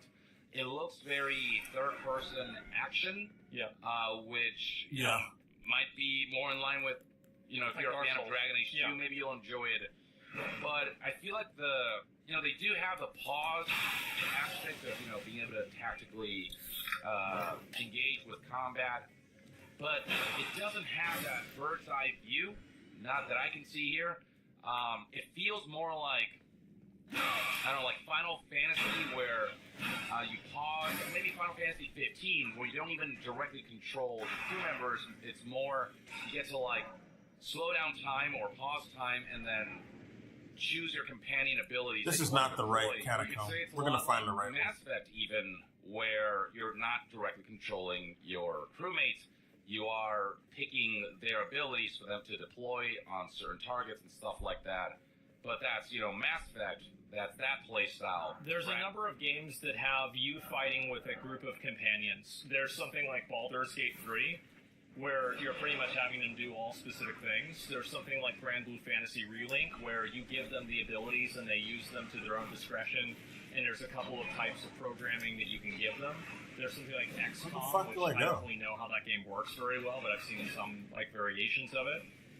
There's something like Dragon's Dogma with the pawn system. There's a lot of different versions of this that you can have. I don't see the version of this one being very interesting, though. Dragon Age, I think people will associate with the tactical nature of being able to control every aspect of what your characters are doing, and really feel that sense of you being like a master tactician. And let's see that in action right here. Let's see if they actually show the pause menu. But you can see just how... I gotta go below this elevator. Third-person action it is. It's got that, hack and slash kind of vibe to it. It's almost like Final Fantasy 16-esque. Yeah, this is like Final Fantasy 16 if Final Fantasy 16 was bad. That's actually a pretty good comparison. Yeah, so if you imagine Final Fantasy 16 but it's not good, then you get this. I mean, Final Fantasy 16 I have problems with. Now, the devs at the behind closed doors presentation but it seemed made it a point this to isn't as active as Final Fantasy RPG, 16. and there's going to be a lot of Final Fantasy 16 looked more like Devil May Cry. This is not. But I want to show you, there it is. Okay, so this is more combat. Again, more hack and slash kind of gameplay for the rogue, with some ranged combat with a bow and arrow. Fucking crabs in here. Remember Final Fantasy 16's trailers? They were like, here's the game. This is gameplay. So, at the beginning of Final Fantasy 16, the combat was pretty dry. But, they showed advanced combat, and it was crazy. So, what I gotta say is good about Final Fantasy 16 combat. It's the summon combat. That shit looks raw. This is a person playing the game. And deploying moves from your crew members. That is the pause menu of this game. Jesus. And you got your own abilities here, your companion abilities, and from what I was told by the devs, are going to go here and here. So what do you know? Companions next to you. And, this just feels like you're not really controlling the battlefield like a chessboard, which cool is how it mask. felt like in Dragon Age Origin, where you could literally fight the imp. command every character's individual movement, and it really felt like you were strategizing and really kind of nitpicking every aspect of what was going on in combat from every character that was in the combat sequence. This feels much more like a glorified action game with RPG elements, and that doesn't necessarily mean the game's going to be bad or that gameplay. I think it is bad in a lot of cases for a game to abandon its original audience in order to chase a trend. And the reason why I think that it's bad is because, and oftentimes the reason why it happens is not because of a creative vision. It's out of the pursuit of numbers. It's out of the. It's I like, want to for look example, this you up ever seen real like quick. streamers that'll like play a game because it's popular, not because I they want want to play the it, right and the streams catacomb I are need to just go to. garbage and awful. I feel like this is kind of the same thing where it's like, oh yeah, this is a style of game that's really popular right now. So why don't we just take our existing game that we have clearly no creative, genuine vision for, and just totally co-opt and change the way that it works in order to There it hopefully is. fit in Rotted. with modern audiences. Wow, what a surprise! It's not going to sell. Oh, You I know, gotta that's the way I reconstruct. see it. Isn't going to be fun. There's the question of, is it actually Dragon Age? Is it what people want out of the Dragon Age series as far as the core two of them, gameplay of course. is concerned? Like if it was any other IP, maybe people would jive with it, but I think just there's a sense of like people having that nostalgia and missing what Dragon Age Origin, arguably still the best Dragon Age established, and people wanted this game to go back to that. Now, from a presentation standpoint, aside from graphics, I mean, this is an intro. Yeah, I mean, there are instances where clearly they do, like, games change the way that they function, right? Like, just over time. That's the way things evolve, and sure, of course, that's okay. I think the problem is that whenever it's being done, clearly in order to just trace a trend. And I think that really, like, one line on a graph doesn't do anything, but multiple points on a graph make a line. So what I'm saying with this is, like, the style of the game, the brevity, like, the way that the story is told, like, all the quips and, like, little fucking stupid things that the characters say, the way they're introduced, the style of the art, like, everything about this game seems like it's being created in like a fucking lab. I think the crystal darts work on them too. We're gonna try it out. What I was told, and the sort of attitude of the set does look stellar. I think visually again, this game actually looks a real gorgeous game. Really, there's a lot of cool stuff going on here visually, and there's an epic scale that's already presented in terms of the conflict. Going to work. Outset, and totally, certainly is. It doesn't feel as I guess an MCU. Fight for me, slaves! Fight for me, slaves! Doom and danger, I suppose. Though do my bidding. Criticizing the way his plans right here are foiled by somebody pushing a pillar. Man, that's an easy ass fight. I don't know why anyone has trouble with that. And easy as fuck. The thing is that whenever you see something that, like, I view any problem like this as a omega. These are absolutely wild things to continuously say without having touched the game. Thanks a lot, buddy. So helpful. So helpful.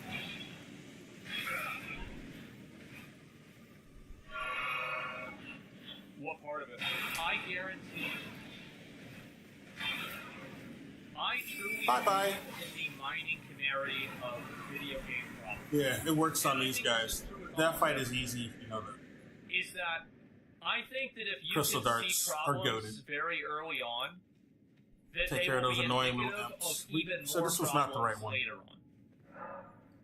And I think that, for example, if you're willing to compromise the integrity of how you tell a story, and like whether like taking it from like dark fantasy to being like upbeat Marvel fantasy, I bet you also probably are bad at telling the story.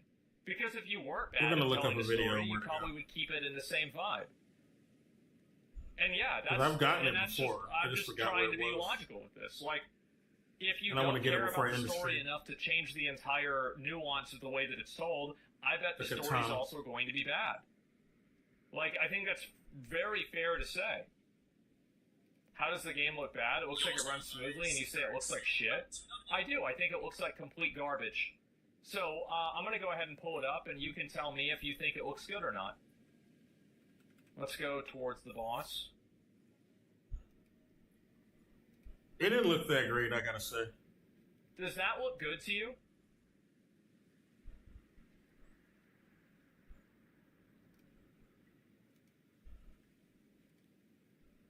You ever played a BioWare game? The control schemes look extremely like that, like BioWare games like Mass Effect.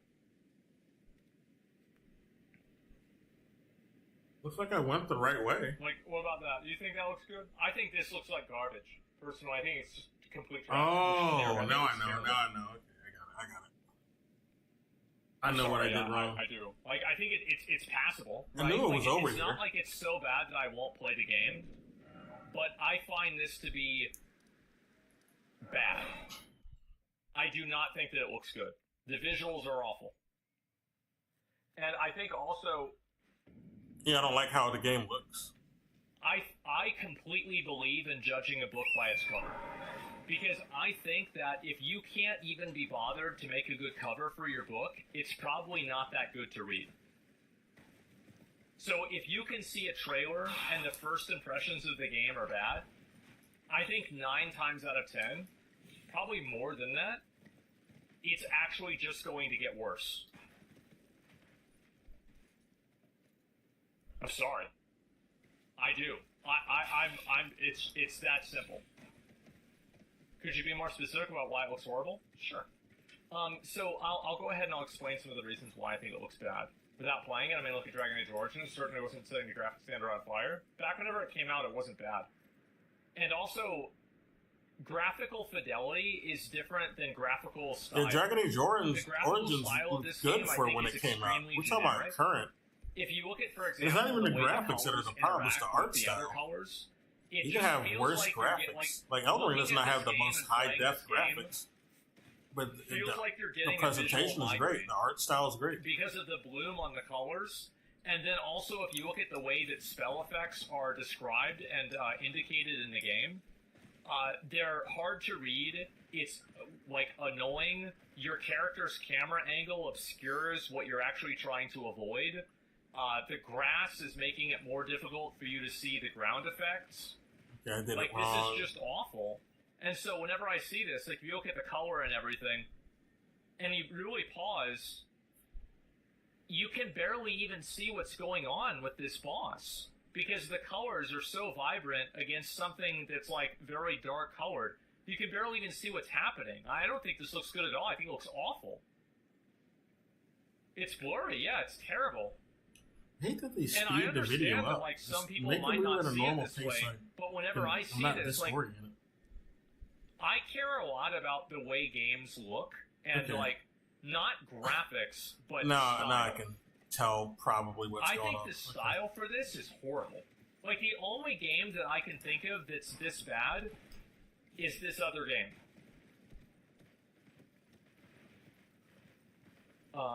This is probably not the one I originally saw, but...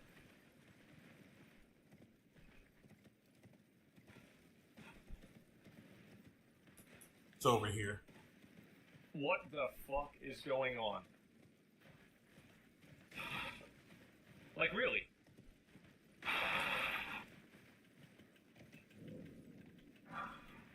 This is a visual migraine.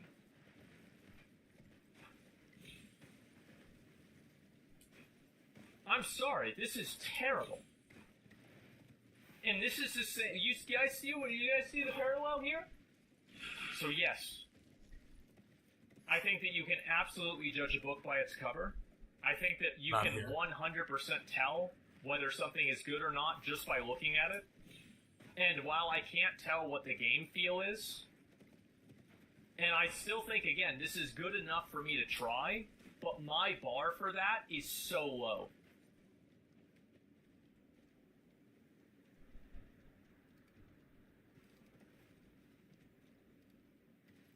Like, I'll try almost any Sorry. game.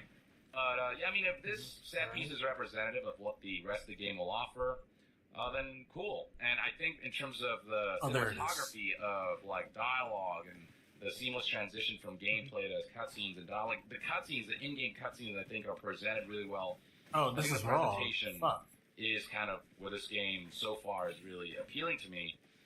But is this Dragon Age? Does this this is going to play like Dragon Age?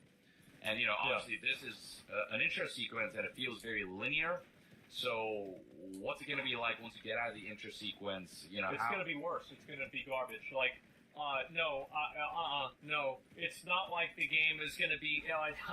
It's going to be great. Well, the stuff that you didn't see is going to be really good, and it's just a coincidence that all the stuff that we're showing you is bad. How could anybody be that? No.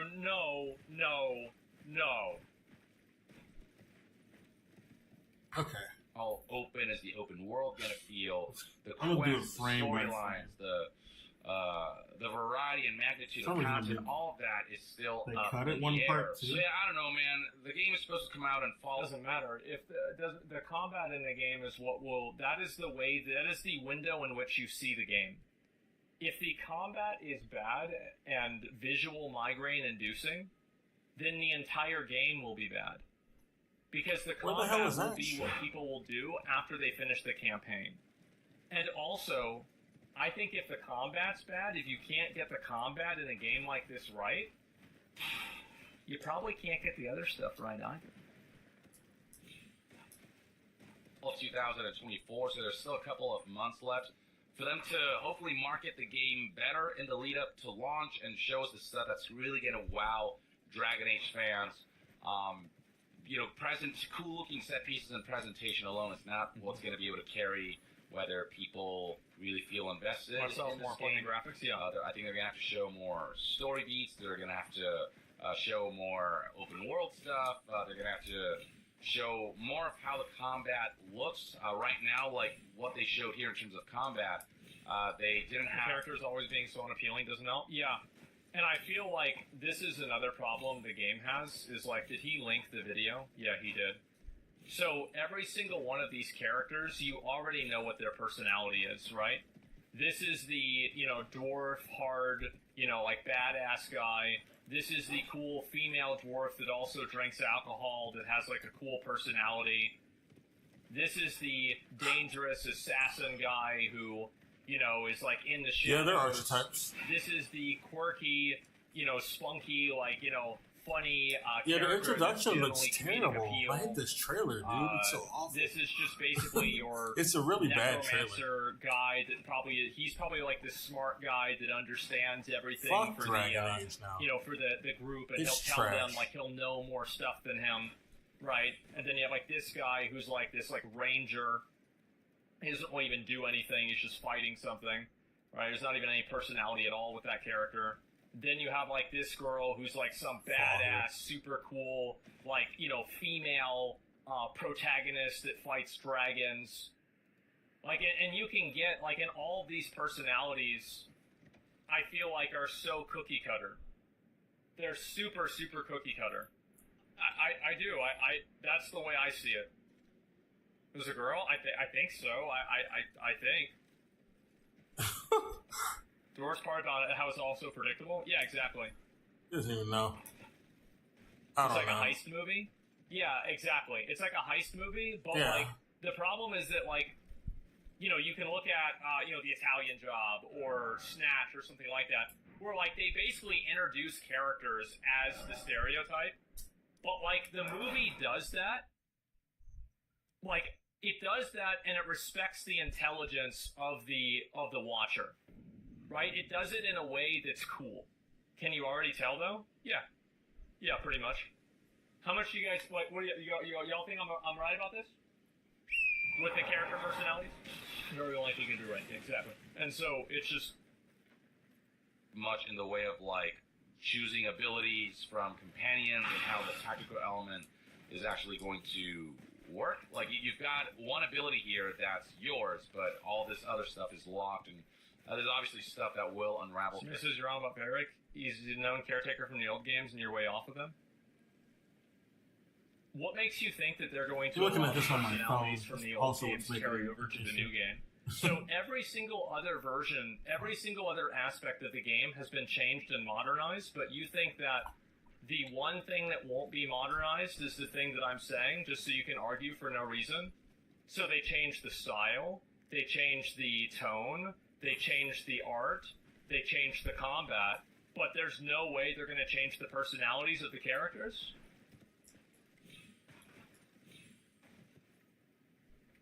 That's yours, but all this other stuff is locked, and there's obviously stuff that will unravel throughout the course of the game, but it's hard to see how the tactical combat of this particular Dragon Age release will really look and feel and play when you only show sort of the intro portion of the game where that stuff's very limited, or, I mean, currently non-existent. But I just don't get the sense that it's going to feel like Dragon Age Origin, which is the game that I'm most like, this is what Dragon Age should be. Over here. It's kind of like when Nintendo puts out a new Paper Mario game. I should have just followed like this. It was right here the whole time. The worst game ever. I think it's like, oh, that's, pretty good. But fuck, do I miss 1,000 Year Door and that style of Paper Mario? Fucking damn it! Go back to this is not it. Favorite sort of gameplay style of that series. Why do they keep trying for something that isn't resonating with fans as much? People would like to see. I think the reason why they're trying for it is because it's a AAA game and they're making it 5 years in the past, and so, like, I think that if they could, like, immediately course correct in 6 months, I don't think the game would look like this. But the problem is that, like, they started probably developing this game when Fortnite got popular. Think about that. Maybe even before then. I didn't want to go to the Steak of Marika. If you're developing a game 10 years development, right, exactly, yeah. Okay. Make more akin to 1,000 Years. That's another factor. I don't even care about this game. Like make a Dragon Age that's more akin to Origin. This game is not my vibe. With all that said, it's too early to judge. It was only good when the first one came out, and then, it's just shit. I'm not that passionate about it anymore. Subnautica. What makes sense? Oh, okay, so we got spoilers. Thanks a lot, guys. More Shadows of the Erdtree bullshit.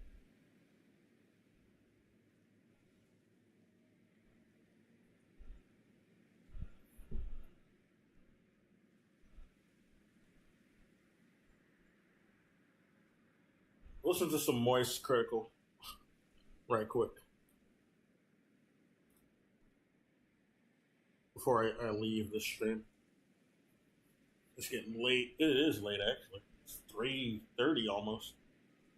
But I don't care. I'm going to get my moon veil before I leave this stream. And I'm going to eat because I'm hungry. But not on stream. Probably after. Gordon Ramsay almost died? Are you serious, dude? What the fuck? Yesterday, Gordon Ramsay jump-scared everyone by revealing he'd been in a serious accident and said that the helmet he was wearing actually saved his life. And he also thanked the doctors and everyone that took care of him in the hospital from it. And basically, it's a message kind of urging everyone to wear a helmet when cycling. Hi guys, it's Gordon. I'd like to share a very important message with you all. You know how much I love cycling and triathlons and Ironman, etc. This week, unfortunately, I guess I do now. And I didn't know it that. really shook me.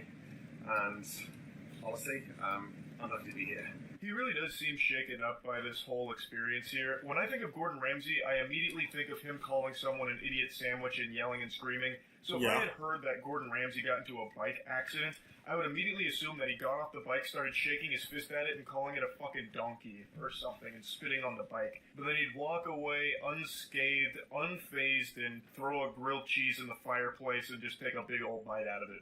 But in this case, that's just not what happened. There it is. Whatever the accident was, it really has taken some kind of toll on Gordon, and he's trying to educate people on the importance of helmets and how it actually saved his life. Now, this is a lesson that people have heard a million times in their life. I'm pretty sure this has been taught more than the multiplication tables in elementary school. Everyone knows you should wear a helmet when cycling. But in current day and age, a lot of people just don't give a fuck about that anymore. They just kind of wipe their ass with safety for the sake of, like, convenience, maybe. But in my area in particular, there's a ton of cyclists. They swarm, and I almost never see any of them wearing helmets, which I always find odd. Yeah, I don't see too many around here wearing them. Ultra Nightmare mode. It takes like 5 additional seconds to just throw on a helmet real quick, and it could be a game changer. To me, the risk versus reward ratio here is all cattywampus. It's not computing up here.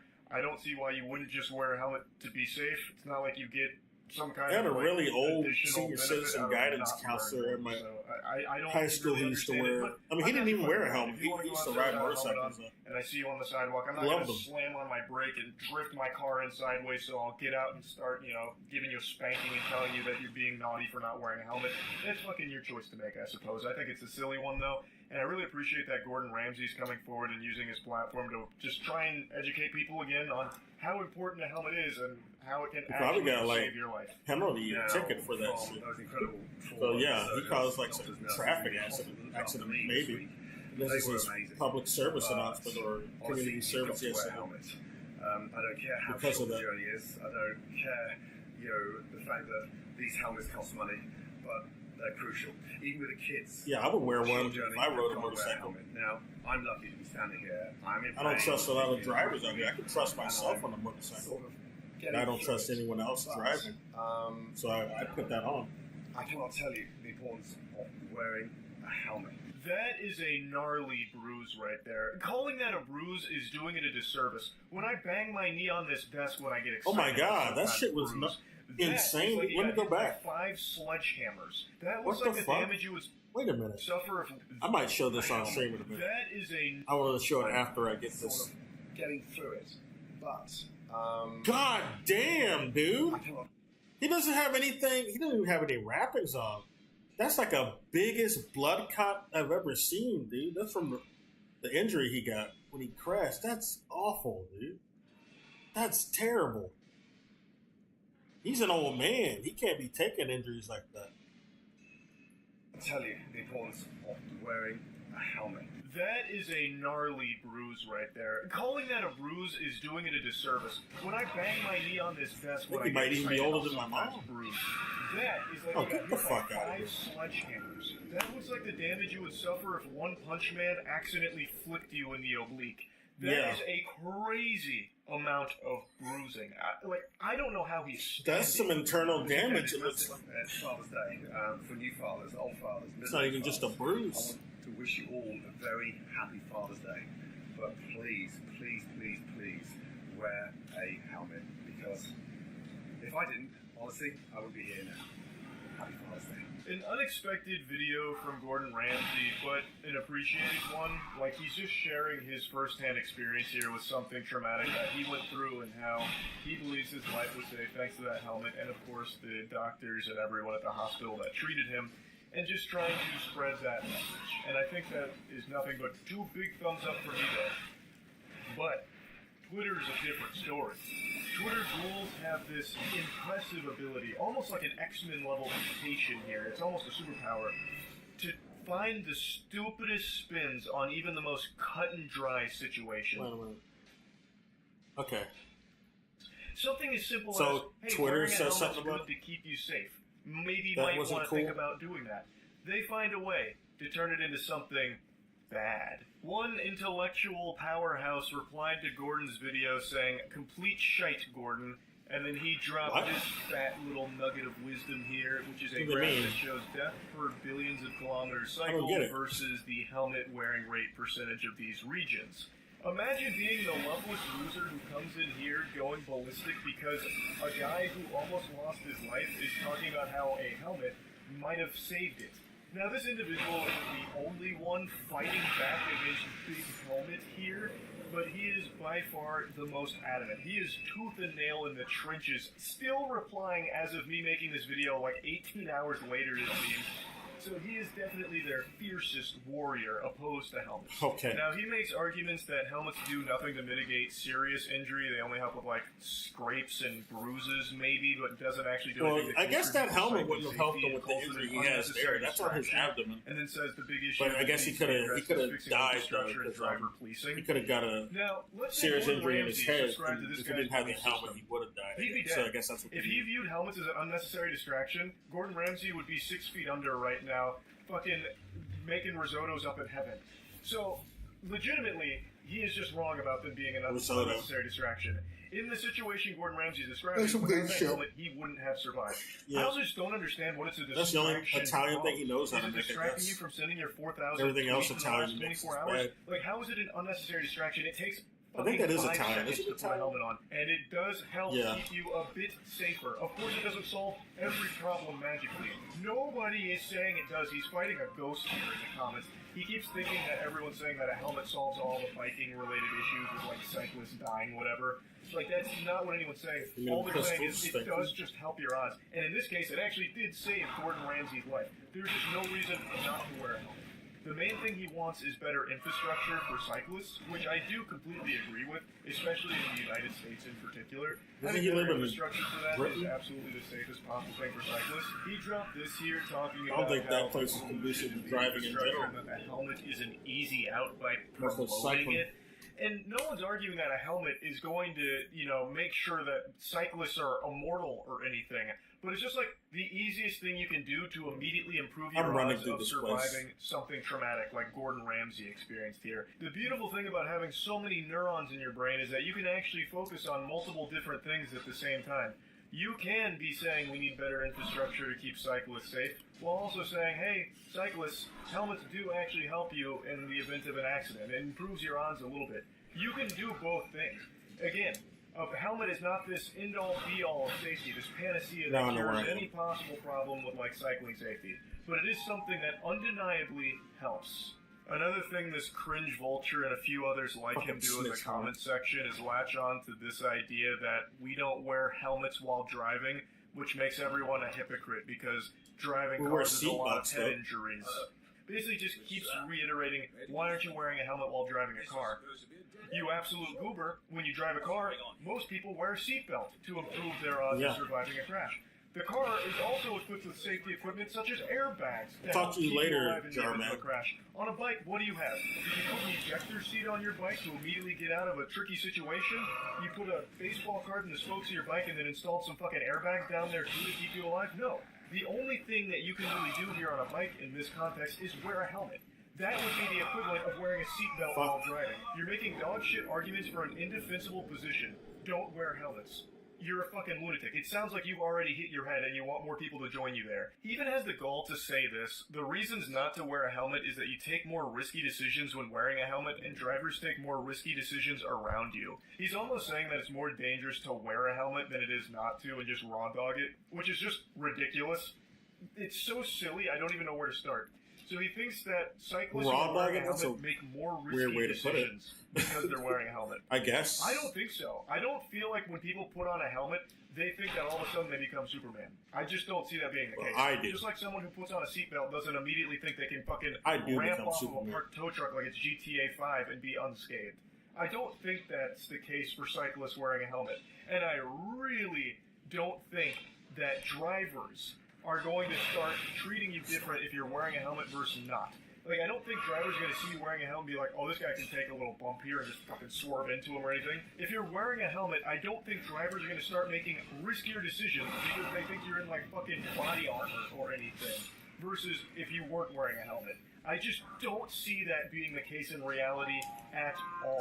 He also goes on to say helmets are no use in collisions involving motor vehicles, which fucking obviously... No one's saying that you're going to be able to take a car head-on in a game of chicken just because you're wearing a helmet on your bike. It's a stupid argument to make. Oh, well, if my bicycle helmet can't stop a bullet, what the fuck is the point in wearing it, I suppose? I'll just go without. Useless to me now. It's silly. It's super dumb. There's no real good argument you will ever be able to make that wearing a helmet is a bad thing. And Gordon Ramsay's video and message here is just an overwhelmingly positive one, and I'm happy to hear that he's recovering. It's pretty inoffensive. I don't know why you would get mad about it. The best going forward. And I appreciate that he's sharing dumb. this message, because clearly it is one that is still somewhat needed here, because there are people out there that don't think helmets are worth wearing, I suppose. So it's not like a useless message either. So I just wanted to talk about this a little bit. I got a bit heated here, clearly, about this anti-helmet rhetoric, which I think is just so fucking dumb that I was baffled. So I dove deep into this rabbit hole here, and I just had to talk about it a little bit. Again, glad Gordon Ramsay's alright. That's about it. See ya. It's time I set off the festival. Okay, though. I thought he gives me something, but I guess not. It's fine. The god of Mount Gelmir is Now to go kill that boss and get my moon for a long time. Shut up, Vati. Shut the fuck up, Vati. An era we know. Shut the fuck up. I don't know why I went to a Elden Ring video after a Moist Critical. They're not related. Yesterday, Gordon Ramsay jump scared everyone by I'm gonna listen to another Moist while I get this boss. He's also preparing for Elden Ring DLC, so let's watch this one. It's a video he made. Is this New Game Plus? Nope. It's gonna be a fresh, brand new playthrough. So is mine. How many playthroughs have you done? I can't remember how many, because I did a lot of speed running for it too. So it was a lot. I've done a lot. I did a bit of speed running that I didn't save trying to make a statement out on of this. the same We'll see how my wretch goes. SSD. No, we're not going to be doing a Jesus build or anything. We got plenty of time to decide. I'll start wretch. This might be an easy boss. Something pretty new that I haven't done before. Oh, it's easy. Okay. All right. It's a wyvern. It's been a little minute since my last time played. But I'm sure I haven't skipped the beat. I'm still alive here. Untouchable.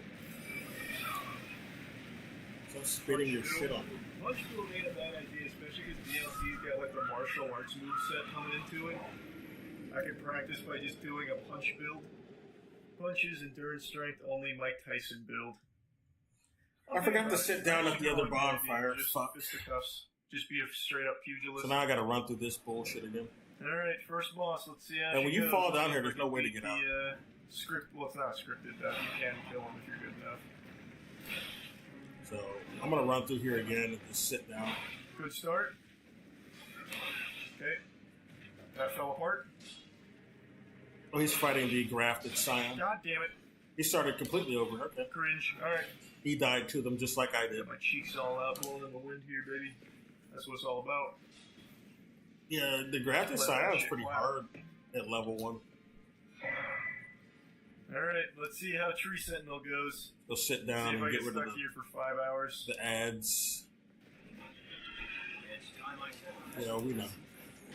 Go sit down here. It's been a minute. I need to remember his moves. This is a better spot. And get the fuck out of here after we leave. After we kill the boss.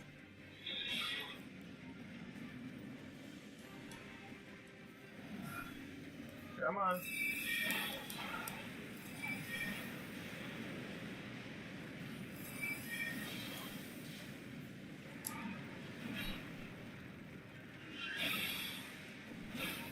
Okay. And it was a matter of time. Forgot that one was a couple. You got me with that 2-piece combo. Okay.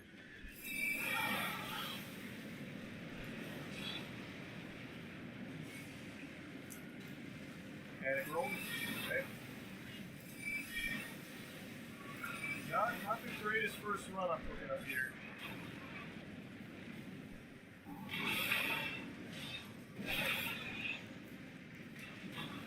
Stop running away, you fucking coward! Oh, okay.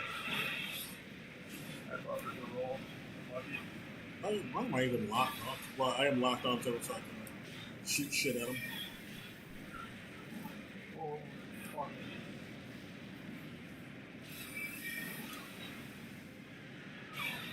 Oh, I forgot. First time he hit me, though. Go away. Give me my fucking move, though. Better have it. There we go. That's what I'm talking about. Ah, service. This is all I wanted.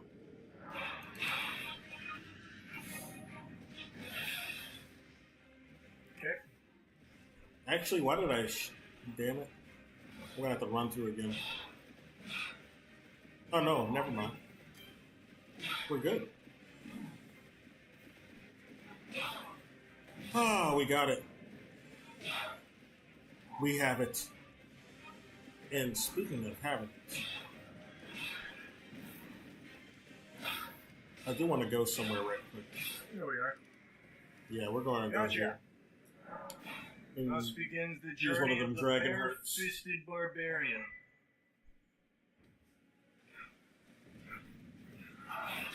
Tier 1 champ. Oh god. Oh god. I was looking at chat. Fuck. Oh god.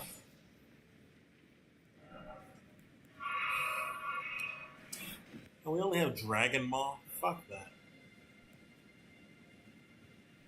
This is not I what, remember this this is from not the one of shit that I early want. Speedruns, being able to make this jump, it's such a bitch.